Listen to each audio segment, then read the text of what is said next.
To get your information. Okay, tune to Spoon to get your information. To know what is happening in Liberia, what's happening across the ministries, the agencies, to know what the policymakers are doing, to know what the trending news, or what's making it up in the news. Just tune to Spoon. I'm gonna tell you what is happening. And we're everywhere, making sure that we bring you the information in real time. My name is Nelson Collier. We are live tonight across the Spoon Network, Spoon FM 107.5. We're live on Fabric Radio 101.1 and several other frequencies across the country. I want to welcome you to this edition of Spoon Talk.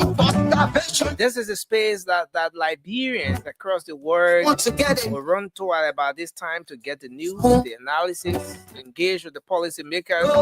I'd like to welcome all of you tonight. To our folks across the country are joining us by means of the relay in Nimba, in Bone, in Bomi County, in Grand Crew County, in Maryland, in Raver Says or Raver G. Welcome to the program tonight. Thanks to our partner radio stations across the country for making this possible as well. Thanks to Trust FM in Bomi County, Premier FM is in Bong, Trend Radio is in Grand Crew, Radio Yalaman is in Seclipia, Nimba County, and all the other radio stations across the country. We highly appreciate you for relaying the program. And thanks to the many of you joining us online. We're streaming live across our social media handles. We're live on Spoon TV on Facebook, Fabric TV on Facebook, and Super TV on Facebook. Thanks to the folks joining us on YouTube as well. Our YouTube handle is Spoon Talk Live. Okay, so thanks to everyone for coming on tonight. I ask you to kindly share the program as you join in. Samuel Sumo Harris is here tonight. Thank you for joining us. Emmanuel Cooper is here. I see you're joining in from FDA community. I see Nathaniel K. Hill here tonight. And all of you joining in. Philip Masakwe is here. Police Academy. That's where you're joining in from. Sidiki Ture. Thank you for joining in tonight. You say you're watching. We appreciate you for coming on tonight. I see Vonnie Conning is on tonight from Brewerville City. Thank you for joining us. Voice of Lawala Zoo, Washington, should be from Lofa County. Thank you for joining us tonight. Christopher Nangwe is watching tonight from you know, he didn't say where he's watching from, but I want to welcome you tonight for joining us. I see Love T, Jolu. Thank you for joining us. And all of you, Ritas, Otello Swada, Moore, Huston Jackson, Ibrahim Lawrence, Manubai, Leo, Oscar, Zigben, Marianne Harvey, Zad Dinah,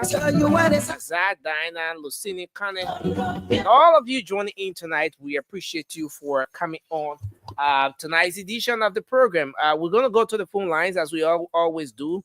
To take your calls, to hear from you. What is it you want to talk about tonight? As we always do, what is that issue that is of concern to you? Let's hear what your thoughts are. Education, health, sanitation. You want to talk about religious issue, just anything. Okay, so in our library where we say anything that catch your heart, talk about it tonight. You know, no specific talking point, just whatever that issue is that is of concern to you. You're gonna have the time to talk tonight. Speak your minds. And so the numbers to do that, 0555-101075 is the number, 0555-101075. I'm going to put the WhatsApp up as well. So in case you want to join us by means of WhatsApp, you can put your calls through the WhatsApp line. Tonight on the program, Spoon Talk. So let's get the lines activated, and then we can start to take your calls on this edition of the program, Spoon Talk. Let's talk to the first person here. Hello. Yeah, good, Nelson. Yeah, hello, sir. Your name and where are you calling from? Yeah, I'm trying to juggle force on lower Magic County. And falls on. Let's hear you, sir. What's on your mind? What is it you want Yeah, to talk about? listen, that my money been on my mouth since the 11, and even gave my normal to you that want $10, but you say you're going to add damo, send that time the money had not been sent on my phone. But did you drop off? You know, maybe while you were talking, and then your line went back. No. The question, the forecast for even if you are part of Roman. Okay, so no. The reason why I'm asking, the reason I did read to you that. Okay, I don't know because I wasn't on the show. I wasn't the one presenting. So you can join us maybe on Sunday when Diamond is here or so, because all the other people have received theirs. So if you say you're not receiving yours, probably they might have been some what I can do now. Yeah. I don't know. Maybe you can make up time to come at the station or get in touch with Diamond because he's the one who has the listing of all of those people who participated the other day. Yeah. But I wasn't on, so I really don't have access to, I don't know much about the information there. Okay. Yeah. All right. Thank you. Thank you very much. 0555-101075. Hello, your name and where you call from? Yeah.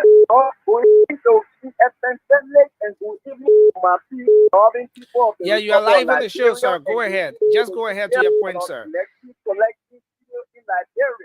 By the way, the introduction, I'm Alfonso A.F. Camara. I do join this conversation. Hello, Alfonso. Hello, Alfonso. We have 40 on the road. Yeah, wait now, Alfonso. They play that radio. Radio is time.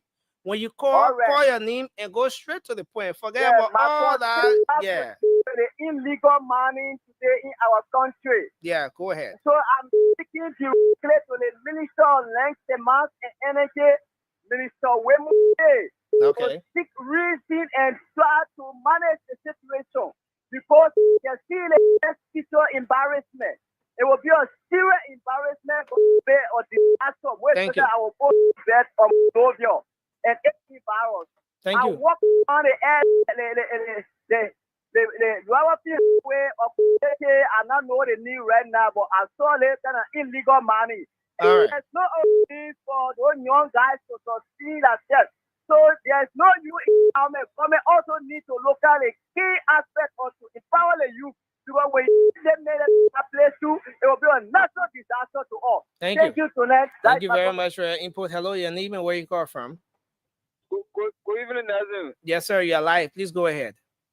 My name is Joseph. I'm calling from the borough of Nikitan. What's on your mind, Joseph? Yeah, let me say thank you for the show.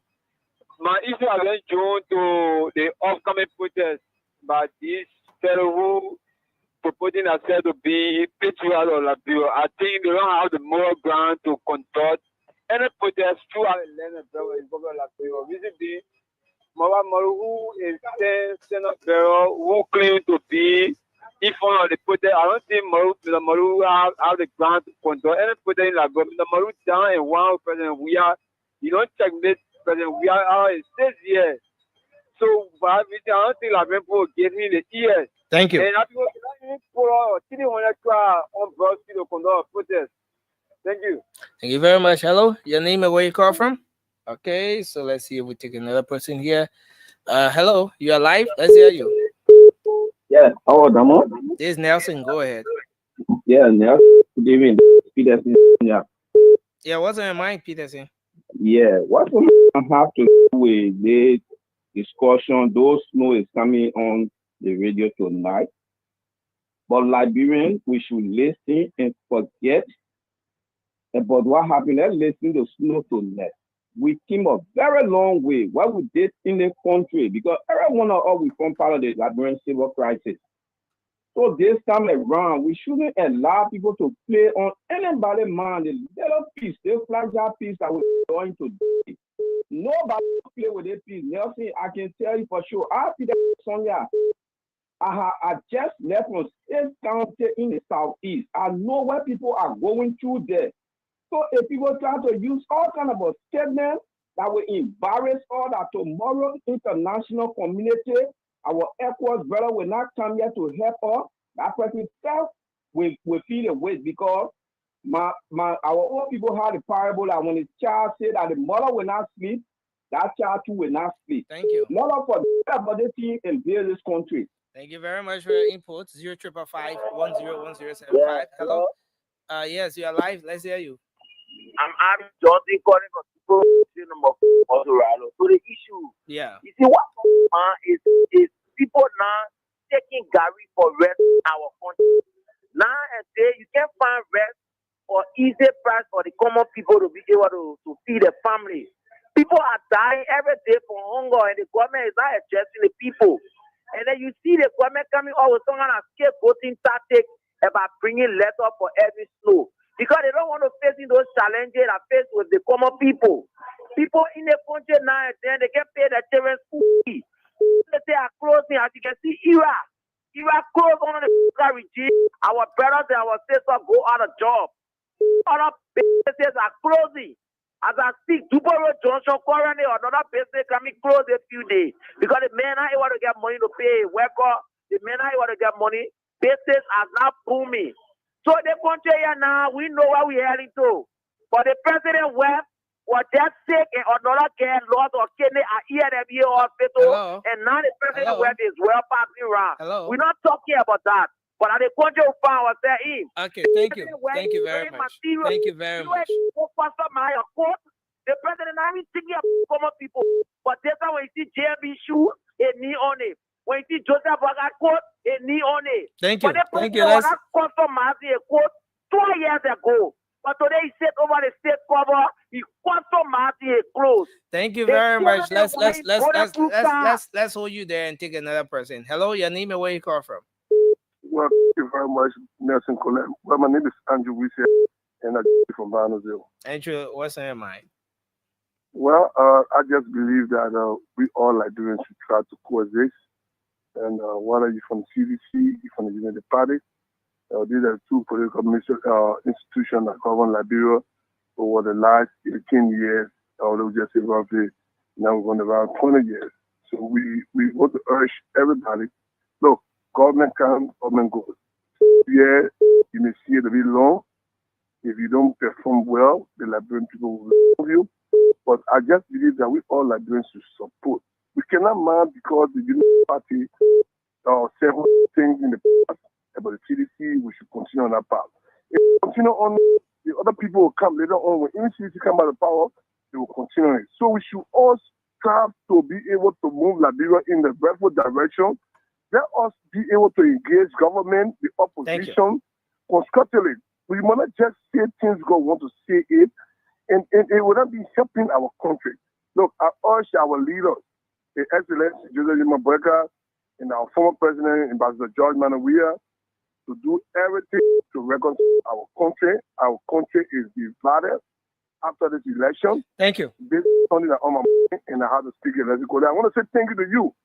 Father, you kept the microphone in the street, listen to Liberians, giving the views, and I hope the government is going to listen to all Liberians that give the views and work out and make our country a better place. Thank you so much. Very much for your input. Hello, your name and where you call from? Hello. Yeah, hello. Yeah, calling from Tokoro. What's on your mind, sir? Let's hear you. Yeah. What I'm around tonight, my attention is due to our young leader in Africa. Yeah, go ahead. Not forgetting Ibrahim Traore. Yeah. I ask every African leader to rally around the little boy to see how best Africa can become a united Africa state in Africa. Thank you. That's my attention there. So thank you very much. African leaders to rally around him to see how best we can come on for better tomorrow. Thank you very much. Is called hearing son. I call him, yeah. Okay. Thank you very much. Hello, your name? Let's hear you. Yeah, good evening, Nancy. Good evening. You are live. Let's hear you, sir. Yeah, my name is Peter. Today, coming in, you are really following my station number 4. The arrest event. What's on your mind? Yeah, what's on my mind? Let me appreciate it. The death mayor of the Republic of Labrador, the death mayor of PJ, Mr. Ronald Desmond, the city mayor, the female city mayor for your hard work. I live in the city is very clean. And I want to thank you for your hard work. They continue your hard work. I leave my president and made mistake for putting a city mayor of PJ. Thank And you. let me say this. I want to tell my president I don't mind the opposition that I will to criticize. But the more they criticize, the more you work. And I want it to be so that we learn. Always keep on doing your work. Not worry about the motorcycle. We don't want police power. We don't want champion for you. If I ever want to improve, you have to look at the motorcycle setup. I need to improve with the motorcycle setup. I need to get work for the country. And better the life of our own family. Thank you. So thank you for the opportunity. Thank you for your input. Hello, your name and where you come from? Oh, Baba calling station number Maserado County. Go ahead, Baba. Yeah, my talking point going to Bomi County Senator. You see how the people fight for their own interest? Just for the information ministry to come or something on me. Immediately now today they're talking about committee. But things that affecting we the Liberian, they come on us. Even we that in a private sector, serving the people as a security, private security. They may not even care how much private security can be. What are the people then have the security firm around the country here? They treating their citizens there good. Just imagine, brother, someone go take for 250 or for 150. You see the man, you see that money in until you get a man $75. What is $75 for the man to spend an entire sleeping night, sitting on property in the night there until day? Eh? What's wrong with what's on the father can do for people? These are the things we expect our senator then to be talking on. When you are talking for us, we will say, yeah, the people. But when things happen for that, the time you will see them, they will leave from other country and come in a country and show up to themselves. That you see that self-interest. Then time for election, then they want for us to vote for them. They sort of speak for us that in a private sector. Thank you. Like brother, they're treating us bad. They're treating us bad. We're doing private security work. They made it when if they mind brother 150 song is on the father. Why you get 100 actually man or 120 cents? That they make an able to do something good for themselves. But from that, they will shape everything on the government. The government not doing this, the government not doing that. But we that doing private security work, the real we can see. Let me hold you there, sir. Thank you very much for your input. Let's take another person here. Hello, you're live. Let's hear you. Yes, go ahead, sir. You. Yeah, hello. Can you hear me? Go ahead.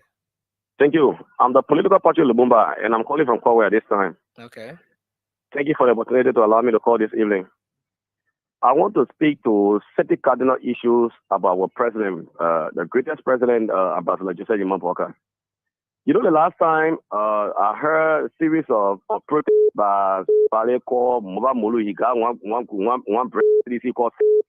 They say they want to protest for the yellow machine, they want to protest for the speakership situation at the Capitol building. Now that is solved. And the yellow machine now is on the brink of coming before even July 7. So the question now to Moba Mulu is that the protest still stay or or he cancel it. I want to know that. And then lastly, I want to speak to Sam Jackson. Sam Jackson, you know, every other thing about Ambassador Walker or President is just wrong. Somebody go to the market and say, oh, everything is expensive. Yeah, like true. Somebody say no. The reason why now we're not going to market every day because anything is stable. We put it out in the freezer. We're not cooking every day. So I say no la. So negative news about the government is always true. Positive news about the government is not true. Thank you. But say Justin, to just close on you, President Joseph Walker have become vice president for 12 unbroken years, and now he's going to become president for 6 unbroken years. And then for you, the only thing we can remember you for is the nothing arrest, right? Thank you. So at the end of the day, President Joseph Walker needs writing in that will last through the ages. But you say, Jesse, it is envy. Thank you very much. Hello, your name and where you call from? Yeah, my name is Edwin Brown. I'm calling you from electoral station number 6, Maserado County. Yeah, go ahead. The issue, I listened to my brother, he called it our president, the greatest president. One may President Walker to be the greatest president in Labrador history. President Walker has now gone 2 years, he called it greatest. With all of the errors, with all of the mistakes that leading to disaster into this country, he calling the greatest president ever. So why is it that we're doing comparison? This thing you guys are boasting on today in terms of road connectivity, the past president did it. You have criticize all of those things. Today, because President Baka have not got 1% of the road connectivity, they call him greatest president. So that is a myth. That the issue of the yellow machine, they have been tested because the government will contradict ourselves in terms of the yellow machine issue. You're not going to elaborate people about the yellow machine issue. Now, you want to do it in a legal basis. You got in a gentleman agreement at the time when you send the letter to the legislator. You are brought about 2 years to say that there are full elaborate people that exploited elaborate people, scum down elaborate people resources. Today, those scholarship were posted on e-marshal, they were even posted on the medical education website. So our own president, everyone knows the program. Today, the president are been scamming program. Then you're coming to call President Baka or the greater president in Israel. That is a complete greater lie, and that lie for the belly of the devil. Thank you. The issue how do you do it with this government is that those people will continue to drink that in the course of integrity because they are really their own infected criminals. Thank you very much. All right, let's hold you there. Take another person, 0555 101075. Speak out. What is it you want to talk about tonight? The first segment of Spoon Talk is dedicated to you, the viewers or the listeners, to express yourselves, to talk about those issues that are of concern to you. And the numbers tonight to call 0555 101075. I'm gonna put the WhatsApp up. You can call via WhatsApp as well and make your input tonight. Let's take another person here. Hello, your name and where you call from? Hello? Hello? Hello? Hello? Yes, you are live. Yeah, Let's hear you. I remain Peter McCauley, several battle for proposition and I joined for district now most of our country. Yeah, go ahead. You know, I wonder on the mantra where the quote unquote rescue team mission came on. Actually, people are running around with a statement made by Senator Edwin Snowe that you want to see the government should succeed. And people running with it for the pride and important issue, they're living it. So my question to them, the statement that Snowe made, that President Baka can also say that he has gentleman agreement with 285 pieces of aircraft moving object, or the statement that Snowe made, that he said that when he put money, you don't want to hold President Baka said that at the minister company. Or the statement that Snowe made, that he made the people see job for people to go to that place and for it to stop. I'm not saying that. You know, so that I wonder whether people are really righteous to themselves. President Baka says so over the country for they still 17 more. At the end of this calamity, it's just because achievement, people are solving the paper, not to the point. Thank you. But we're not the issue. Discussing criminal made by Eddie Mediso. And Mediso found that Labra working in the President Baka don't have one out of country in the country. So what we want because they get in the mess. Thank you very much. That's all you there and take another person. Hello, your name and where you call from? Oh, nothing. Good evening. This is Ben Castle. Yeah, Ben, go ahead. Let's hear you. Thank you. Nothing. If anybody feed the government, that would go sovereign. I think they have contract in Arago. You can move there and go and work on the poor pan. Because they say that are part doing in Arago. I'm spending 6 years there. Our project on a poor pan. So if you're not happy with the government, you go do this contract. Or to the issue. Or nothing. Let's be serious when it comes to information in this country. Because there are some people that try to clean government projects in some country. Okay. Yeah, it's not good to be friends. When government came on any project in any country, they inform the citizen that all the same project came on project. They be government project, but it should not be individual project. For example, thank you. The breed that they carry in the country, that breed, people will carry the water in the center, but the criminal and anyone carry the breed. It's wrong to be in the government to get the public information concerning what they are doing in the country. All right. Thank you very much for your input. Hello. Your name and where you call from? Yeah, hello, Nelson. Yes, sir. You're live. Let's hear you. My name is Emmanuel Giacoy from Jupro. Okay. Yeah, let's say la Bazobo are talking about President Baka have fun. At least no have fun. The job we are making for therefore when you pleading for now have fun. They don't know what to say, but we're getting prepared for them for the protest. They can't protest. They put the ban opposition for 12 good years. 12 good years. We meeting and we're going opposition for 6 years. When you want me off from here, me one part of them. But I order them come, we're standing back for them. Thank you. When they Thank can't you. pay for it, we can't pay for it, but they can't. Okay, thank you very much. Hello. You want to go ahead from the WhatsApp line? Let's hear you. Okay, sorry. We can't hold you on. Let's take another person. Hello. Hello. Good evening. Good evening. You are live. Let's hear you, sir. Okay, this Brother G. Lahasin already calling from PNG, EB tomorrow. Brother Laha, what's on your mind? Bless God, man. Put the son of Omen Lahai. Oh, okay. Brother Omen Laha. Yeah, so Omen Lahai. Look, you know what Sorry, on my go ahead. mind? Surprisingly, doing briefing today interview, he said he and his family life are rich. So you only care for him and his family? If you know the statement he made that the government should fail, if you know that a lot of people life were involved, if the government fails, he wants the government to fail. If you know that you are risking a lot of people's lives, so you only concerned about him and his family? It's surprising. As a leader, you should care for everybody. Don't take only your family people. It's so important that the government statement is a threat to him and his family. His statement he made for the government who's taking over 5 to some more million people. Thank you. Thank you. Yes. So you can say that, Becky. Thank you very much. Thank you very much for your input, sir. Hello. Hello. Yes, you're live. Please be audible a bit and go ahead. Let's hear you. What's on your mind? Your name first and where you calling from. Thank you. This is Samuel Dikko. Samuel, you far away from your phone? You want to speak into the phone? Live. I'm on live. You are live, sir. Hello. You are live. Let me say good evening to the SLSA person, Bokai. Look, let me appreciate the government for what they are doing when it comes to development across the country. I don't want for our people to keep giving credence to people like Edwin Snowe. One who say like people should suffer because they voted the government.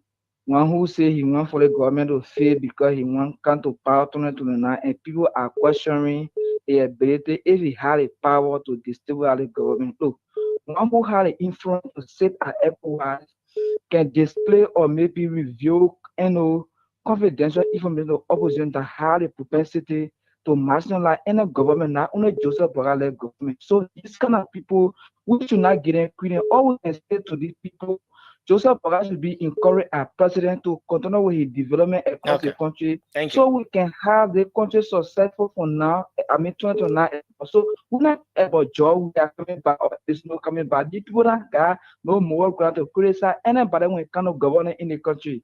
Thank you. So much for the Thank show. you very much for your input. Hello, you are live. Your name and where you call from. Yeah, good evening, Nelson. This is Winston Kowai. I'm joining from Rwanda, Kigali this evening. Winston, what's on your mind? Let's hear you. Nelson, let me first and foremost say thanks to the school family for the coverage provided for Liberians in the diaspora to know what is happening back in the country. But my concern is about the statement that is on the internet that people, carrying around Honorable Snowe made about this government. So one thing I want to call on Liberians, all Liberians, to support is we should be supporting, because this statement is traceable.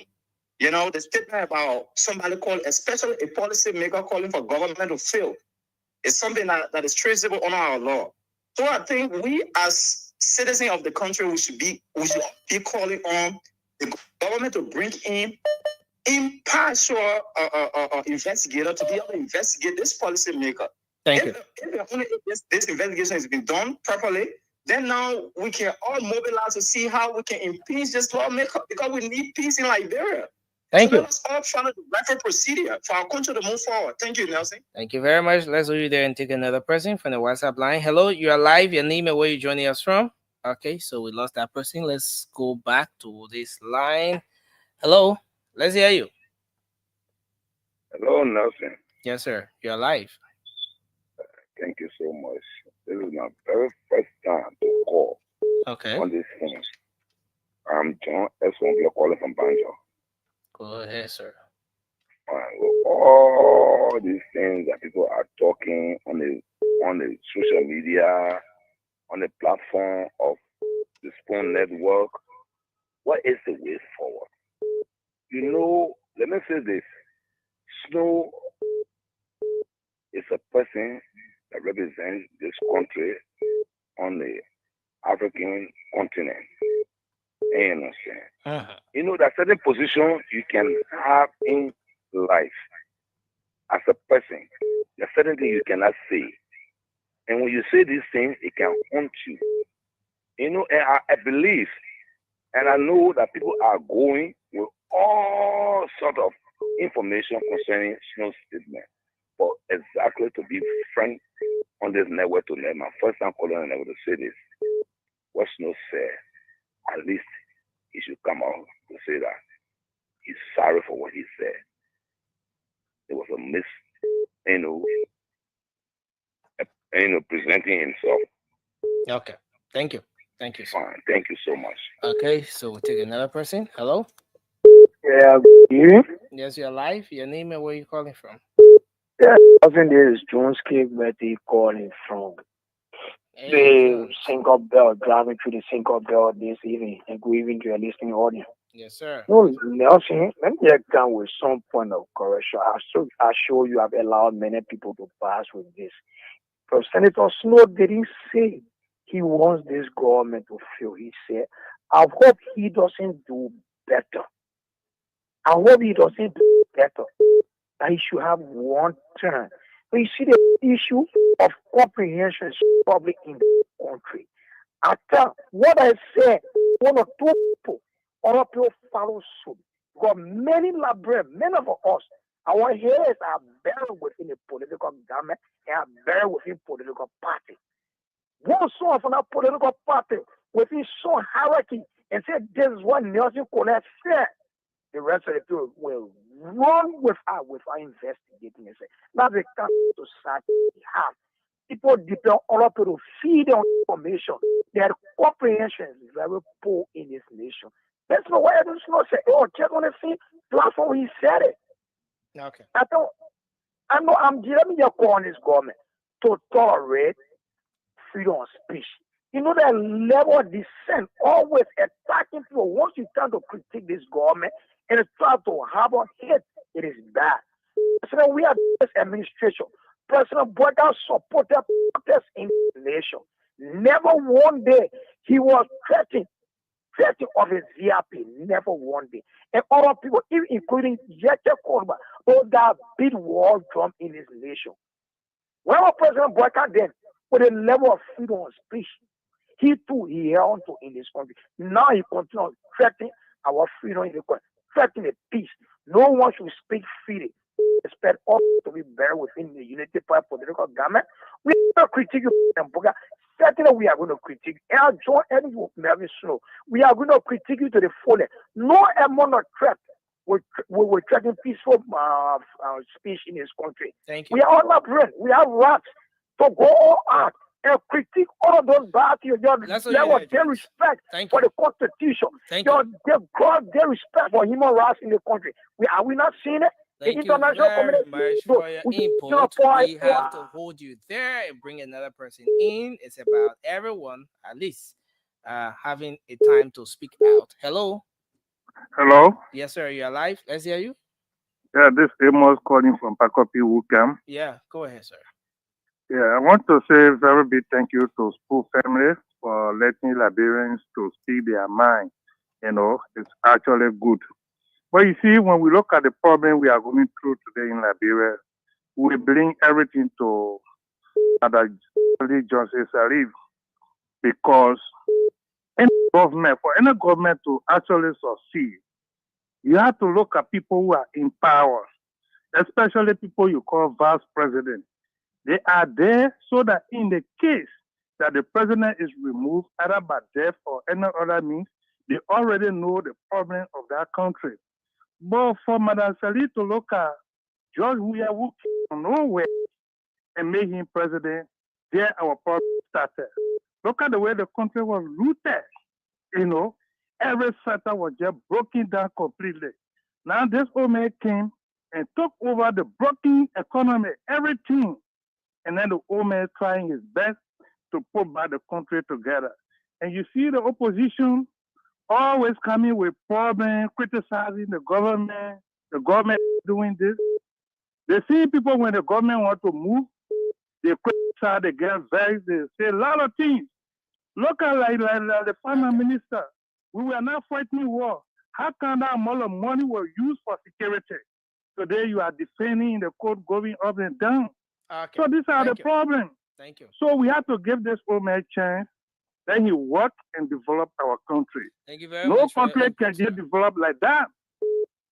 Especially when you take out from the broken economy. You have to work, you have to set up things. So this just 1 year and a half. Let's look at the next years ahead. The old man will really perform. I'm of the greater conviction. Thanks a lot. Let's show you there and take another person. Hello. Hello. Yes, you're live. Let's hear you. Yeah, my name is Sam Scott. I'm calling from Banana. What's on your mind? Yeah, what's on my mind? I want to tell the president, thank you for the good work you are doing. And we gotta people how to be patient. Because you don't have to be patient with your president, then how will you play your country? The president is maintaining the peace and development. So I just want to tell the president, thank you, and that president should be patient. Thank you. Thank you. Thank you very much. Let's go to the WhatsApp. Take this person. Hello, you are live. Your name and where you call from. Let's hear you. Hello. Yeah, hello, you are live. Go ahead. I'm alive. I'm Zizige Akui. Okay. Calling from Africa. Go ahead.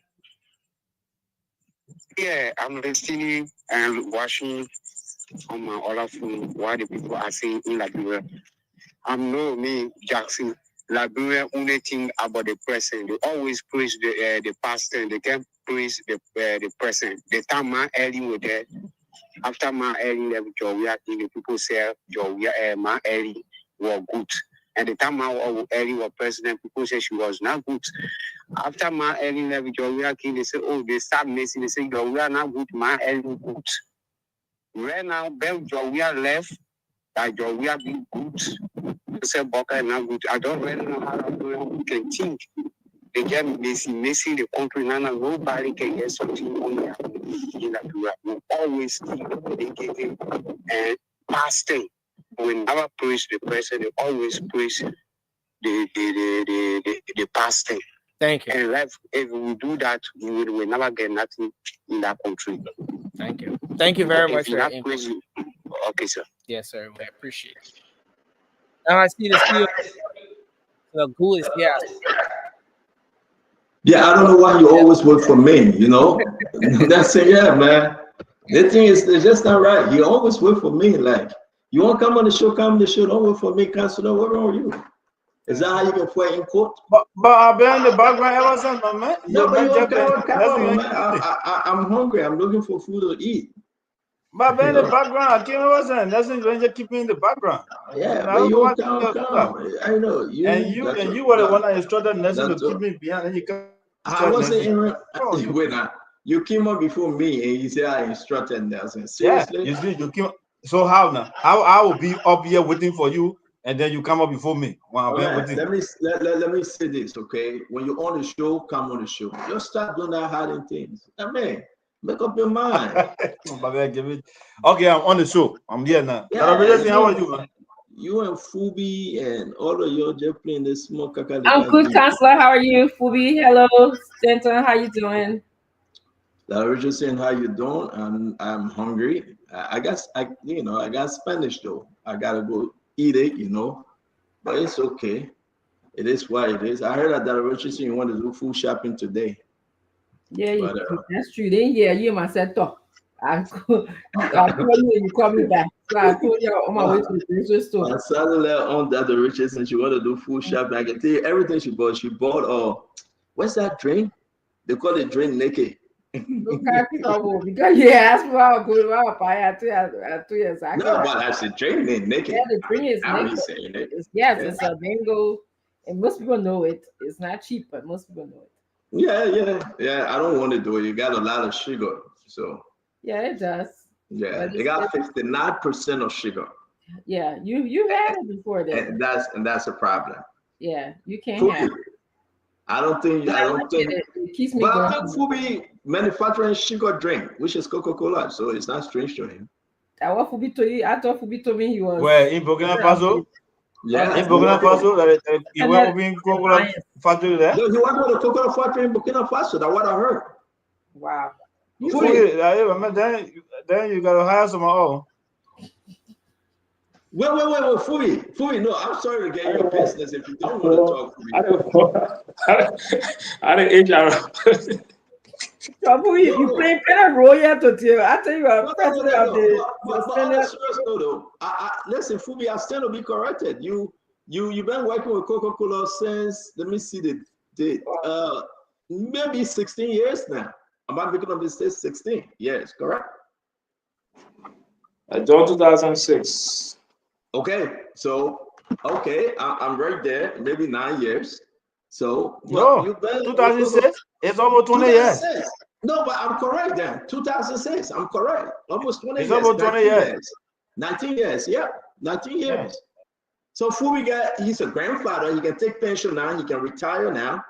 You know, he can get a lifetime of benefit right now. 19 years. How old were you when you started working with Coca-Cola, Fubi? The reason why Fubi campaign can be very heavy, my man, because the man got mad. No, I heard that Fubi saved the company almost $3 to $4 million on some kind of investment case, and Fubi was the one that saved the company. Fubi worked in a financial session. In 2010, there was a fraud. There was a fraud by 9 of our employees. I uncovered it. There were $1.8 million US fraud within 10 months. Wow! They had a whole scheme. At Coca-Cola. At Coca-Cola? Yeah, Liberia, Coca-Cola, Liberia. In Liberia. Wow. The man said 1.8, so the company gave him the 0.8. So what kind of scheme they had? Tell us. I'm interested in knowing. I just want to know how people can be brilliant in stealing. Now they had different scheme. One of the scheme guys will sell. They'll sell when they bring the money to the cashier. They will take some off and report some and attach the receipt for the treasury. And the one that they take off, they will not put that one to the settlement guy. I mean, they will add the receipt to the settlement guy, and the treasury guy will have it as without have that receipt. So the treasury guy will classify it as receivable, like the customer's owing us. Wow. So you in your mind, you think the customer owing, but now know that the salesman and the accounting manager at the time, and all those guys, the inco, the cashiers, will eat that money. So you appear like customers owing huge debt. So your account receivable going up. But Fubi, let me ask you something, because this is about integrity, Fubi, and thank you very much. You could have gotten part of the juice, right? If you were to keep quiet, right? Oh yeah, the guy told me at some point when I uncovered, the guys came, they said, look, man, what can we do? I told the guy to go deposit the money. Because the first thing I used to send, I work on the report, and I stay in office that day up to 1 o'clock in the morning. Mm-hmm. So when I got to work on my first report, just the first day when I identified about more than $200,000 to $400,000 by 2010. The guys have just for 1 day transaction that they took out. So I sent a report that morning. By the time they got to the office in the morning, my boss asked, Fubi, are you sure that this report is correct? I said 100%. So the guy came to my office. I told him, I said, look, they go pay the money. And my boss told him, I said, okay, you got between 9 and 12 o'clock. If that money is not deposited, something will happen. You fired. And before 12, the guys deposited the money. Oh. Then they asked me, so, okay, they said, Fubi, go back for 1 week. Let's see 1 week's transaction back. And I got on the transaction day by day. I went by 1 week. And real disaster started to show. Mm-hmm. So roll back 1 month. I went back 1 month, disaster. So the more I went back, the more head I collected. So by that time, when they say Fubi call you, you can be shaking. Well, you're firing him, right? The case is still in court. The case is still in court. You can imagine 2 times we had trial and they couldn't get a verdict. So I had a hung jury 2 times. In So Liberia. the case is still around there. So that's what one of the things I got against the justice system in Liberia. You got criminals walking around free. Yeah. And you can't get justice because they got all the things. Sometimes I say, get me who. Don't talk too much before council get failed. Because our council.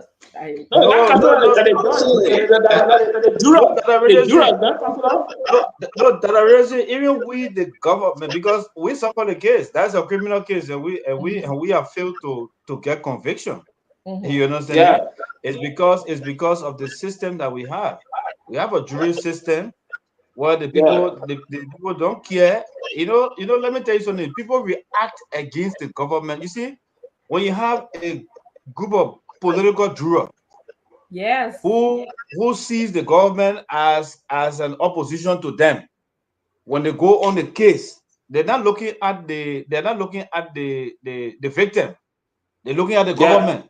The evidence. So they are against the government politically. If they find themselves on the jury panel, they end up coming up with verdict against the government. They don't care about the victim. It's about the government. So the country has gotten so politicized. That's why you see people will come up with different verdict at times. How do you think we can fix that? How do you think? I'm sorry, Senator. I just want to know. I know. Well, a whole day. That's a whole day. We need a whole day to discuss that one. Okay. A whole day. It's a problem, especially when we have a. I spent 10 solid years prosecuting cases, so I know exactly what we go through. Yeah. You see government lose, it means government got evidence. No. I want to say to people are resentful against the government. So somebody carry that resentment in the case. Yeah. So then I want to say to all Liberians that the riches in Fubi, we can laugh, we can joke, but what he did was so extraordinary. A man that needed money, and you talk about $1.8 million, he could have easily walked away with $250,000, $300,000. And he said, listen, this is not my mind, power fund to make you quiet. It calls for integrity, and that's why I think Fubi possess. And people got to understand, it's just not an easy thing. It's just not easy.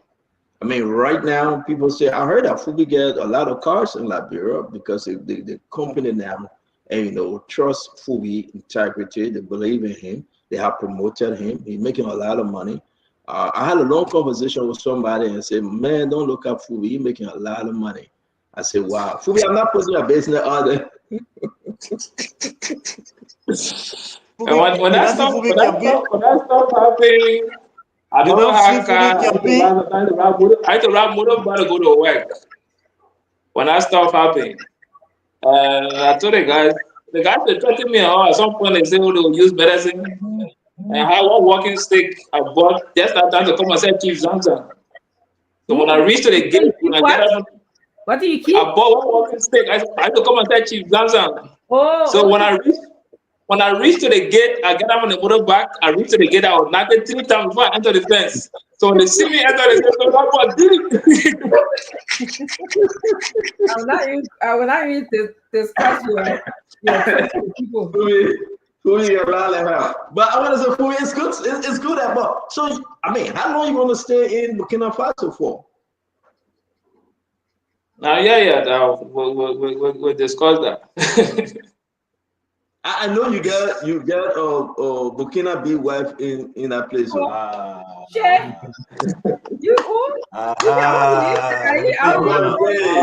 Listen,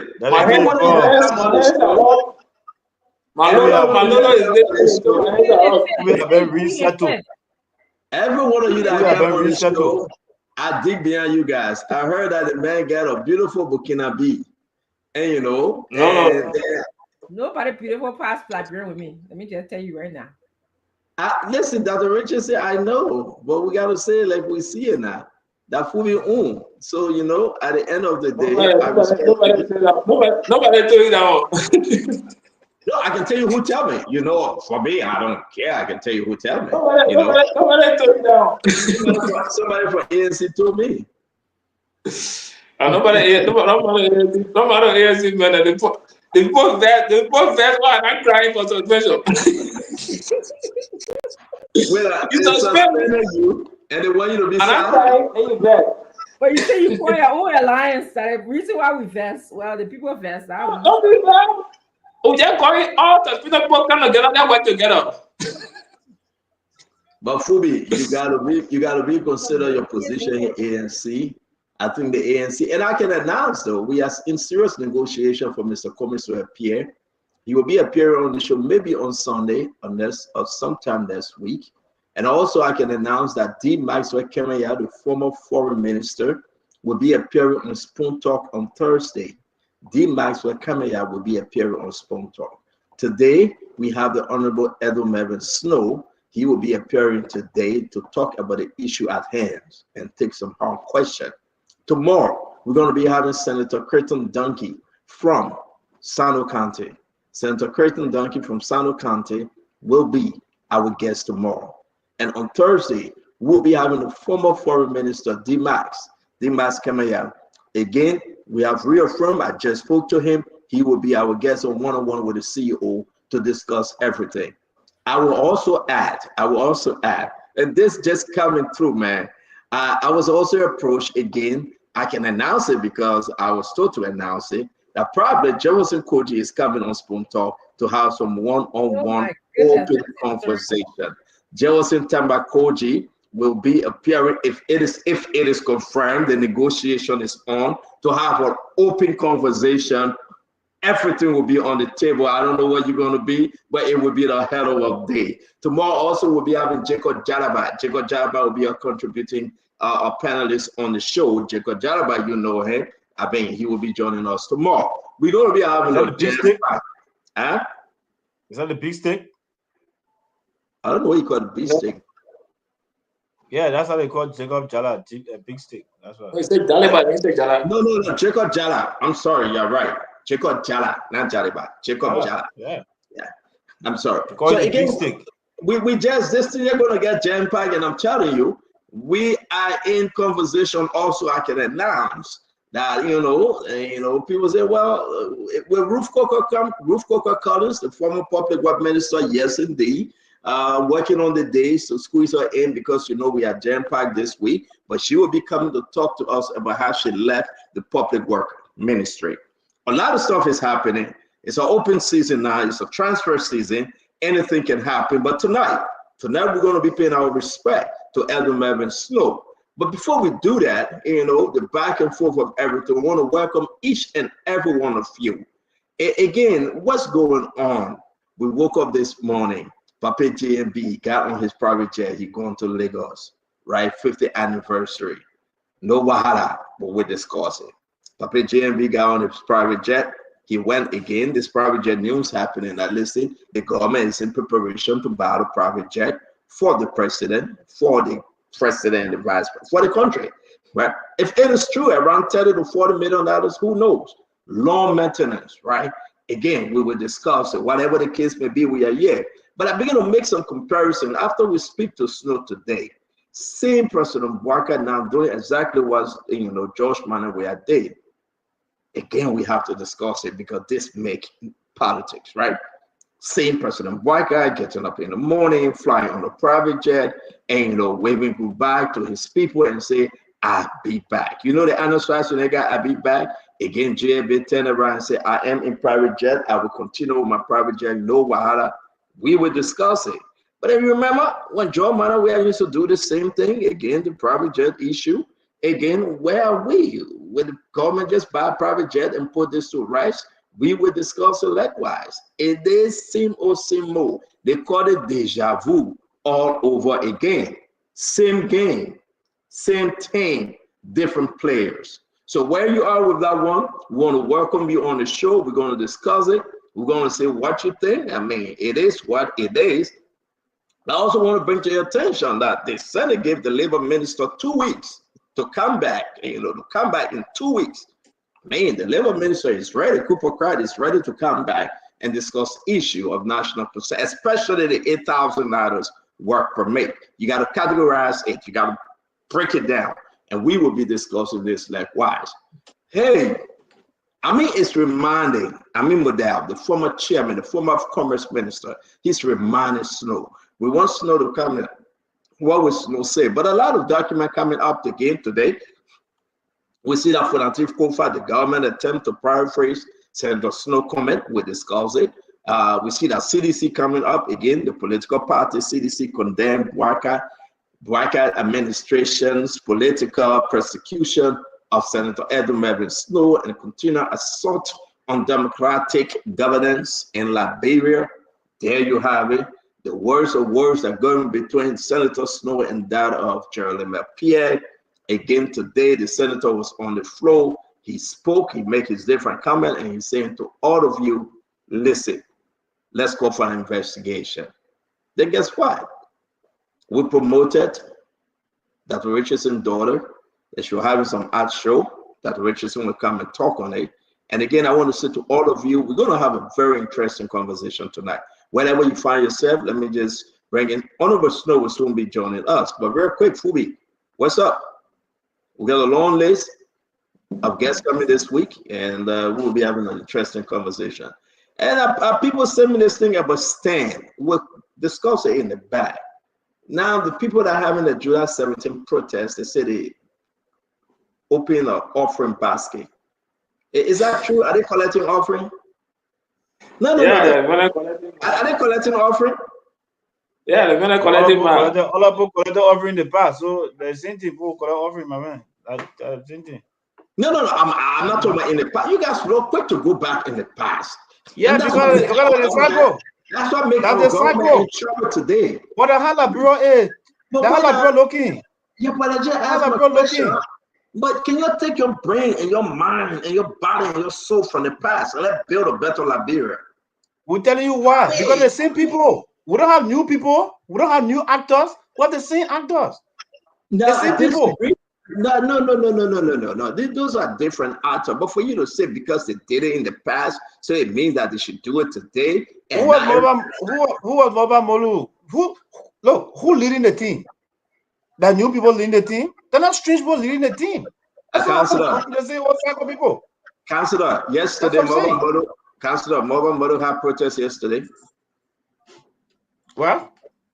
Moba have protest during Ellington. I'm talking about they have protest during Ellington. You're in opposition. They have protest. Oh, you are speaking when you're in opposition. So that Moba Molu is in opposition. And he's back in opposition. Give your friend a chance to ask you a question now. Can you? Okay. Thank you. Fubi.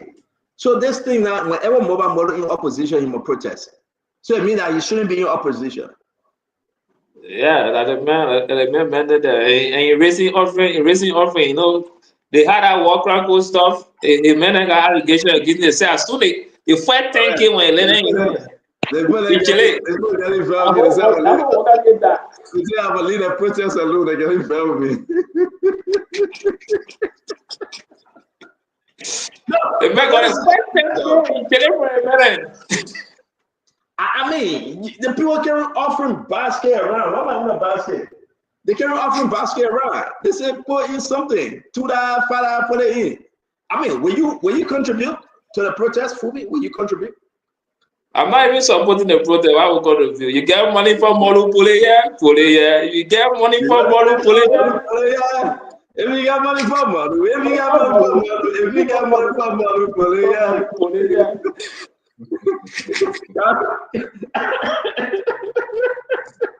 No, seriously, I'm not laughing at the people. But no, I'm not laughing at the but Costa, Mr. Costa, sorry. because that my man, you are leading the protest, you have go from. So the same thing. What this Stanton? You know Molu evangelist, right? Ain't know that? Fubi, ain't know how many evangelists? I'm thinking evangelist. No, Pastor Molu. So they raising offering better the offering raising better the man. Yeah, because but let's get so Snowe coming, guys. On a serious note, guys, share the show. All right, we're going to talk with Snowe for an hour or so. Robert Billin, Bentor, I think Bentor, Robert Bentor, yeah. AJ Kant Janet, it's good to see you. November King as always. November came out and I said on Poe, but I would say recognize him. Justin Connett, I recognize you. Fishbone Pekin. As always, we want to bring you Cyrus Snares in the house. Voices Olawala Azul. Alio Kamaris here. Pierre Campbell. Vera Wallis. It's good to see you, my sister. The name is Vamandi Dunso. Cooper passed away. You and myself in trouble, but you're watching out your business. Now I want to bring in Natana K. Harold Afra. Yeah, Cooper, my man, I'm up again. I want to bring in Afra Flomos, Stabatus, the Young. Again, guys, snow is coming. What is going on in the region? What's happening? That Richardson, let's hear you. When snow comes, we flip over. Madu is collecting offering for the July 17th protest. Are you in? Are you contributing? We will have a special open phone line to talk about Madu protest. For me, I know why I said I do not support protests, so I will say my piece. That Richardson? But the last government you supported protest, all the protests you supported, they want you say no. They want to say Unity Party may say no.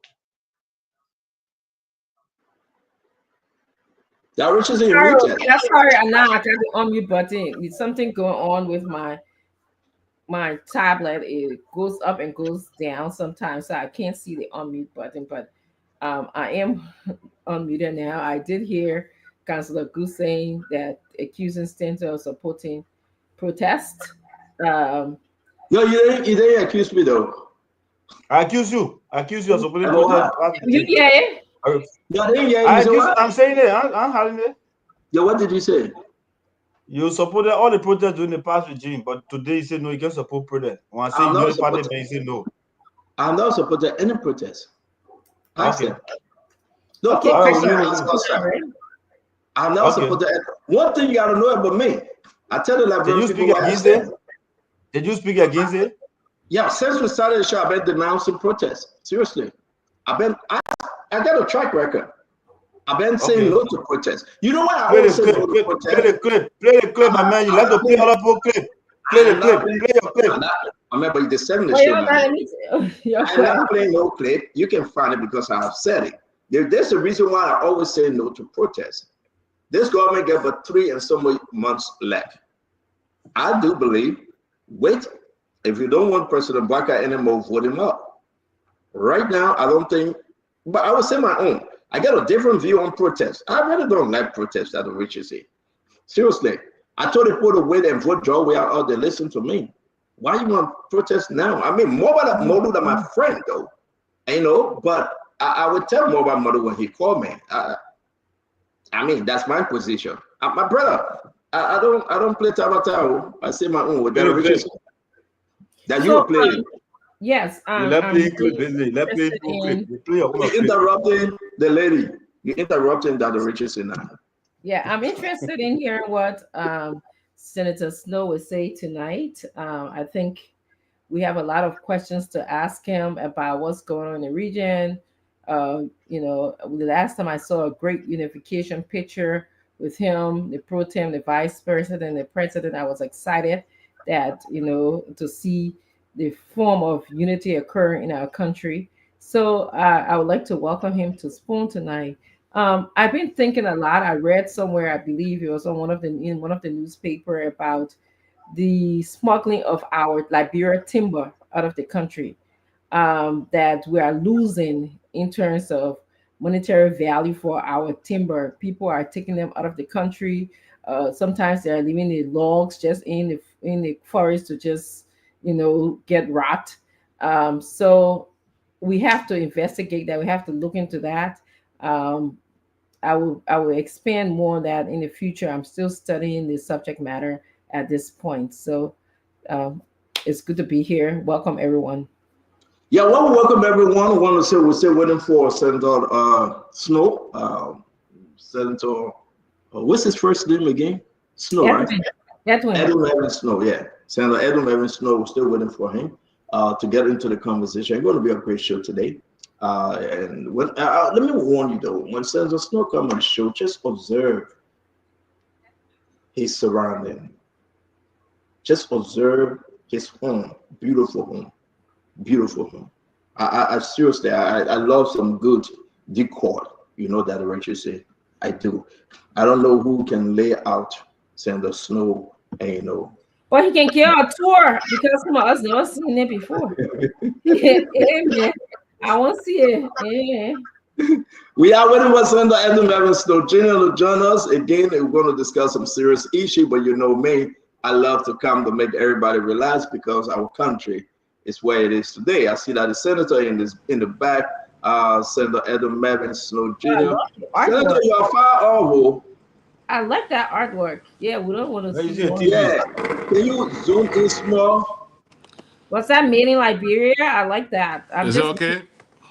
Yeah, but you still look far. I mean, I'm pressing your home now, so. My man, I already on a thread and you're exposing my location. Are you home? That is a beautiful artwork. Man, I had to look at the artwork. Thank you, Reggie.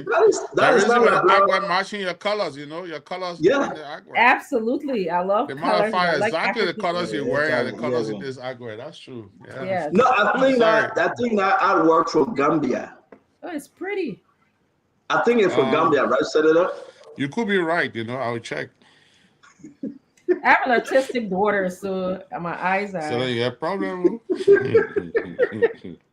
Got problem. I gotta go up and regroup and come back. Huh? He said he gotta go regroup and come back. He got problem. He got small problem.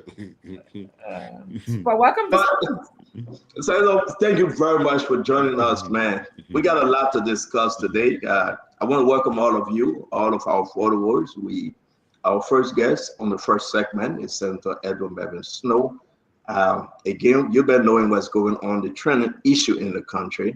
But we got to be fair. I thought to have this interview one-on-one, then I've been receiving a lot of calls. Something. Can we mute?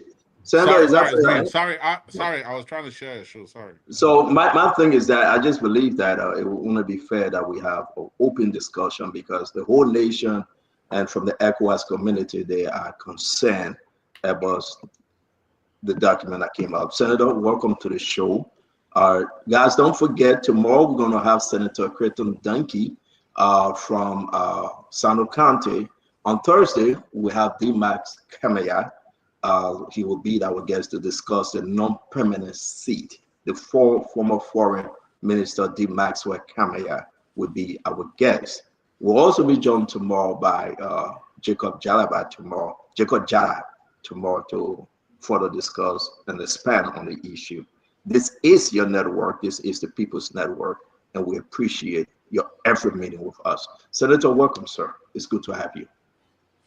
Senator, it's always a pleasure. Let me thank you for the invite. My regards to Dr. Richardson, Mr. Harris, and my good friend, Councilor Gould. Dr. Brupler, I'm happy you're on the show. I heard you talking about the situation in bombing last night, so maybe we can talk about it a little bit tonight. I heard you were very concerned about bombing last night, so maybe we can also talk about. Thanks for the invite. I'm happy to be on the show. You're quite welcome. Senator, again, thank you for accepting us. I'll try to do this one-on-one, like I said, but I think it will be fair. I've had 2 interviews with you one-on-one, and this time let's listen to the rest of the team. We saw you on the floor today. A lot of letters coming up. I received a private email from someone from Texas talking about the situation and how far it have gone. I thought it was only West African based. I will share the letter on the show here. But apparently, other players here in the United States, they are focusing and watching the back and forth with you and the government. We listened to you on the floor today in the Senate. You requested an investigation and you pull your hearts out. Bring us up to speed where we are from the ECOWAS region, nationally with your colleagues and other political parties. Welcome. Well, Senator, let me thank you again for the invite. Let me also start by commending efforts led by the Honorable Minister of Foreign Affairs, Madam Sarah Besler-Inati, leading to Liberia's bid for the non-permanent seat on the Security Council. This is the time, a time like this is when we put all hands on deck and give support to our country. We may have our differences, we may have our disagreement, but it's always important that we wash our dirty clothes inside and not to take our linen outside. So today I want to start first by congratulating the efforts of the government of Liberia, by commending the Honorable Foreign Minister and her team. And I wish Liberia as well. As you all may be aware, Liberia is the candidate for ECOWAS. So all ECOWAS member states are supporting Liberia. Liberia happens to be the single candidate for ECOWAS, and I hope that other countries in the SADC region, other regions in Africa will join, and the rest of the world in giving Liberia the seat that we so much deserve. As you know, we are founding members of the United Nations. We know the story of the first female who was a Liberian. Uh, yeah, you're looking at me to call it Nate. I'm not forgetting. Look at Is her. it She tried Andrew to Brooks? test me. Angie Brooks Runner, who lifted the flag of Liberia first at that very prestigious seat. And today that we are trying again to do this, I honestly pray that Liberia will be successful in this bid. So I actually want to start the show by wishing Liberia well, and I pray for the best for our country. Having said that, Stanton, today we place a letter on the floor of the Liberian Senate informing the Senate of the situation that we find ourselves in. It's quite unfortunate, Stanton. It's not something I take pride in. Nobody will want their name associated with trying to destabilize their country. These are very serious allegations that borders around treason. And as you know, under our Constitution, the crime of treason is either life imprisonment or death. And so these are very serious allegations. I don't see it as one of our regular political talks, where we play politics with things. This has to do with first my security. It has to do with my reputation. It also have to do with my family. So I take this very seriously, and I want to thank the Liberian Senate. Today's session, at the time my letter was read, was presided over by the Honorable Vice President. I've always said to you when I'm referencing the Vice President, I do full disclosure. I have my own biases because of my relationship with him. He happens to be a friend.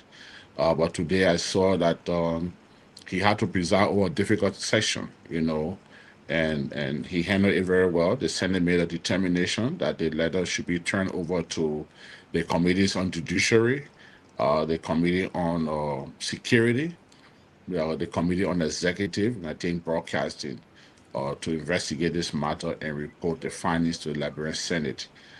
My prayer in today's letter to the Senate was one of two, and I'm only asking the government or the investigation that the investigation should be impartial and should be free, fair, and transparent, and that the outcome of the investigation should be public. Because, as you know, the Ministry of Information is the mouthpiece of the government of Liberia.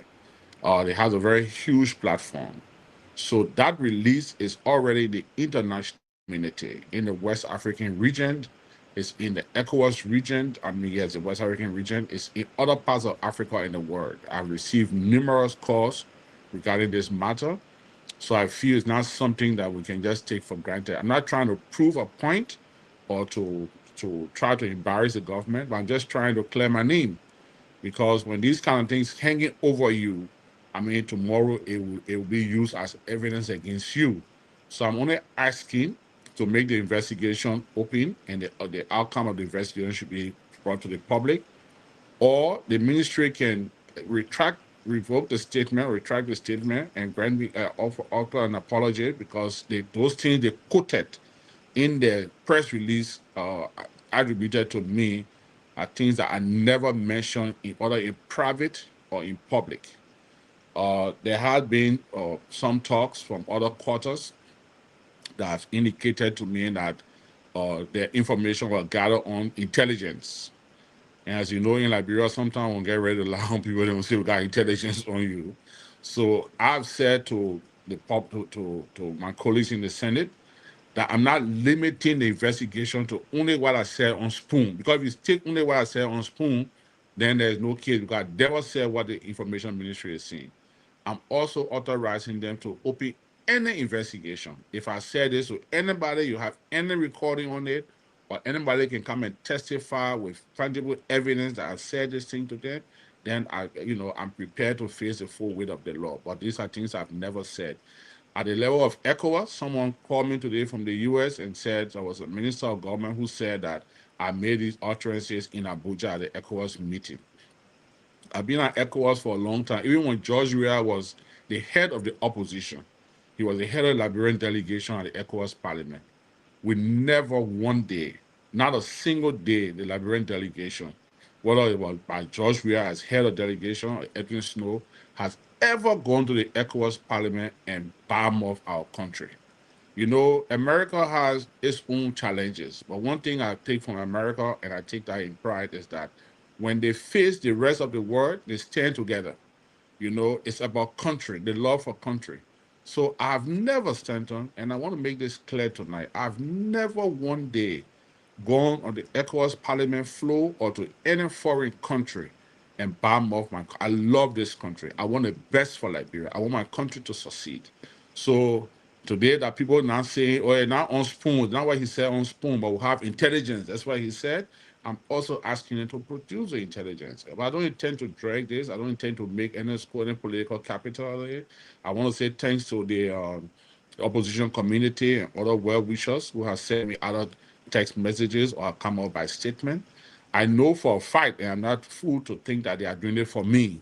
I read a statement from my own party, the NPP. I read a statement from the CMC. I think they were even the first to come up with a statement, very strong statement. I read a statement from the CDC today. I've read other statements or posts, I think, from former Speaker Kofa and others. And I'm not naive to think that those press releases about Snow. No, it's about the democratic space. So they're not doing it for me. I'm not naive to think that any of them doing it because they like Snow or because Snow is this perfect guy. No, they're doing it because if it happened to one person today and nothing is done about it, it could remain a pattern in the country. And I think the democracy we have fought for over the years, we should all jealously protect the democracy and our democratic space. So again, I want to thank you for the invite. I want to say, extend my greetings to my own sister who just came on the air. I always like to see her on the show. Gladys, and of course to Darius Doe. Thanks for the invite again, Stanton. Senator, thank you very much, guys. If you have your comment, you have your question, post it because we are operating on a minute 30-second here. Again, I just want to say yes, indeed. I will read your question. I will read your comment to Senator Snowe because we have to go to our second segment. I want to say to you, all of you joining us, share the show, go on Facebook, go on YouTube, and share the show. If you have your comment, and Snow, the first thing I would say, a lot of the people now following us, they say you should apologize. I want this to be you and the people, though we are not opening a phone call, the line, but they are writing, they are commenting.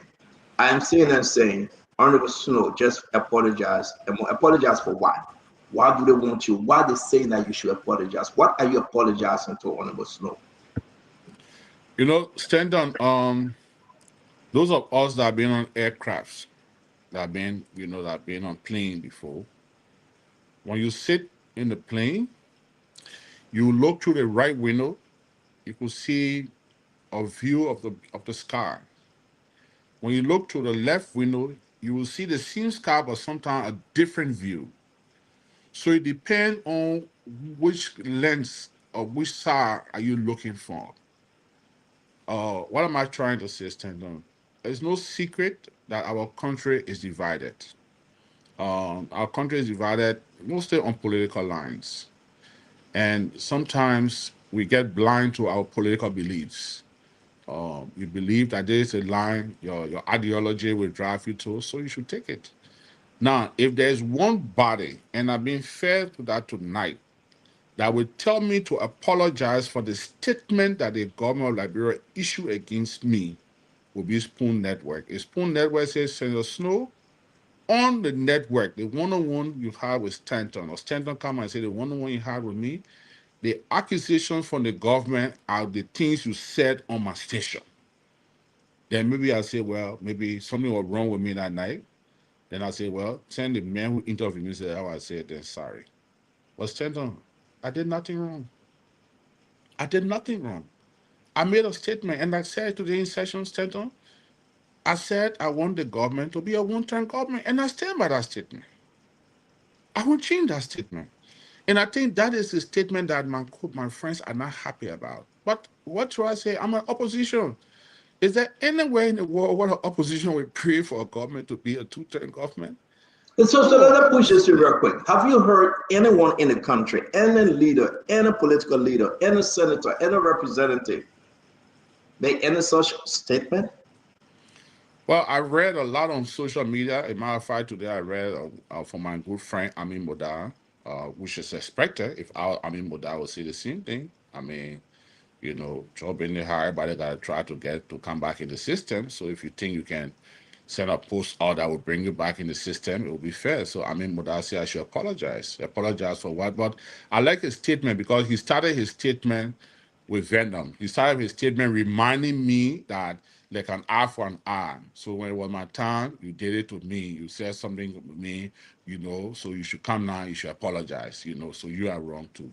Stanton, sometimes people say to me in my political life, or I've said to my political life that I'm inconsistent. And I disagree with that. What I know about myself, Stanton, I'm never too big to apologize to anyone. If I had said those words, now let's put it together tonight, Stanton. I know we don't have much of a time. I don't intend to stay too long on the show tonight. There are two things we're talking about here now. And the other night on your show, Dr. Brobler asked me the question. He said the way you place it, can you explain it better? So I've clarified this matter times with all numbers, more than once on your show, on the OKFM, on my social media page. I've clarified this. I've never at any time, even I think Gladys even asked me this question, I've never at any time wished ill or the country should not succeed. I've never done it. I've never wished any evil plan for the Republic of Liberia to say the country should perish, the country should fail. You remember even one time when I was repeating that I didn't say it, they doctored the tape and said that's why I say again. So there's something I think that is more than this. And maybe by and large we get to see it. I believe from my sixth political sense, it tells me that there's a bigger picture here than what is being expressed. And in the not too distant future will come out. I mean, there are symptoms already. Right now, we've been listening to utterances coming from ELBC. Oh, let's not lead the ECOWAS Parliament. That will draw him from there. If that's the end game, I said to him, one of my press conferences, I'm not for that cover, I'm stubborn like him. You just can't tell me, say, we want him here, then we can talk about it. Then I can decide what I want to do.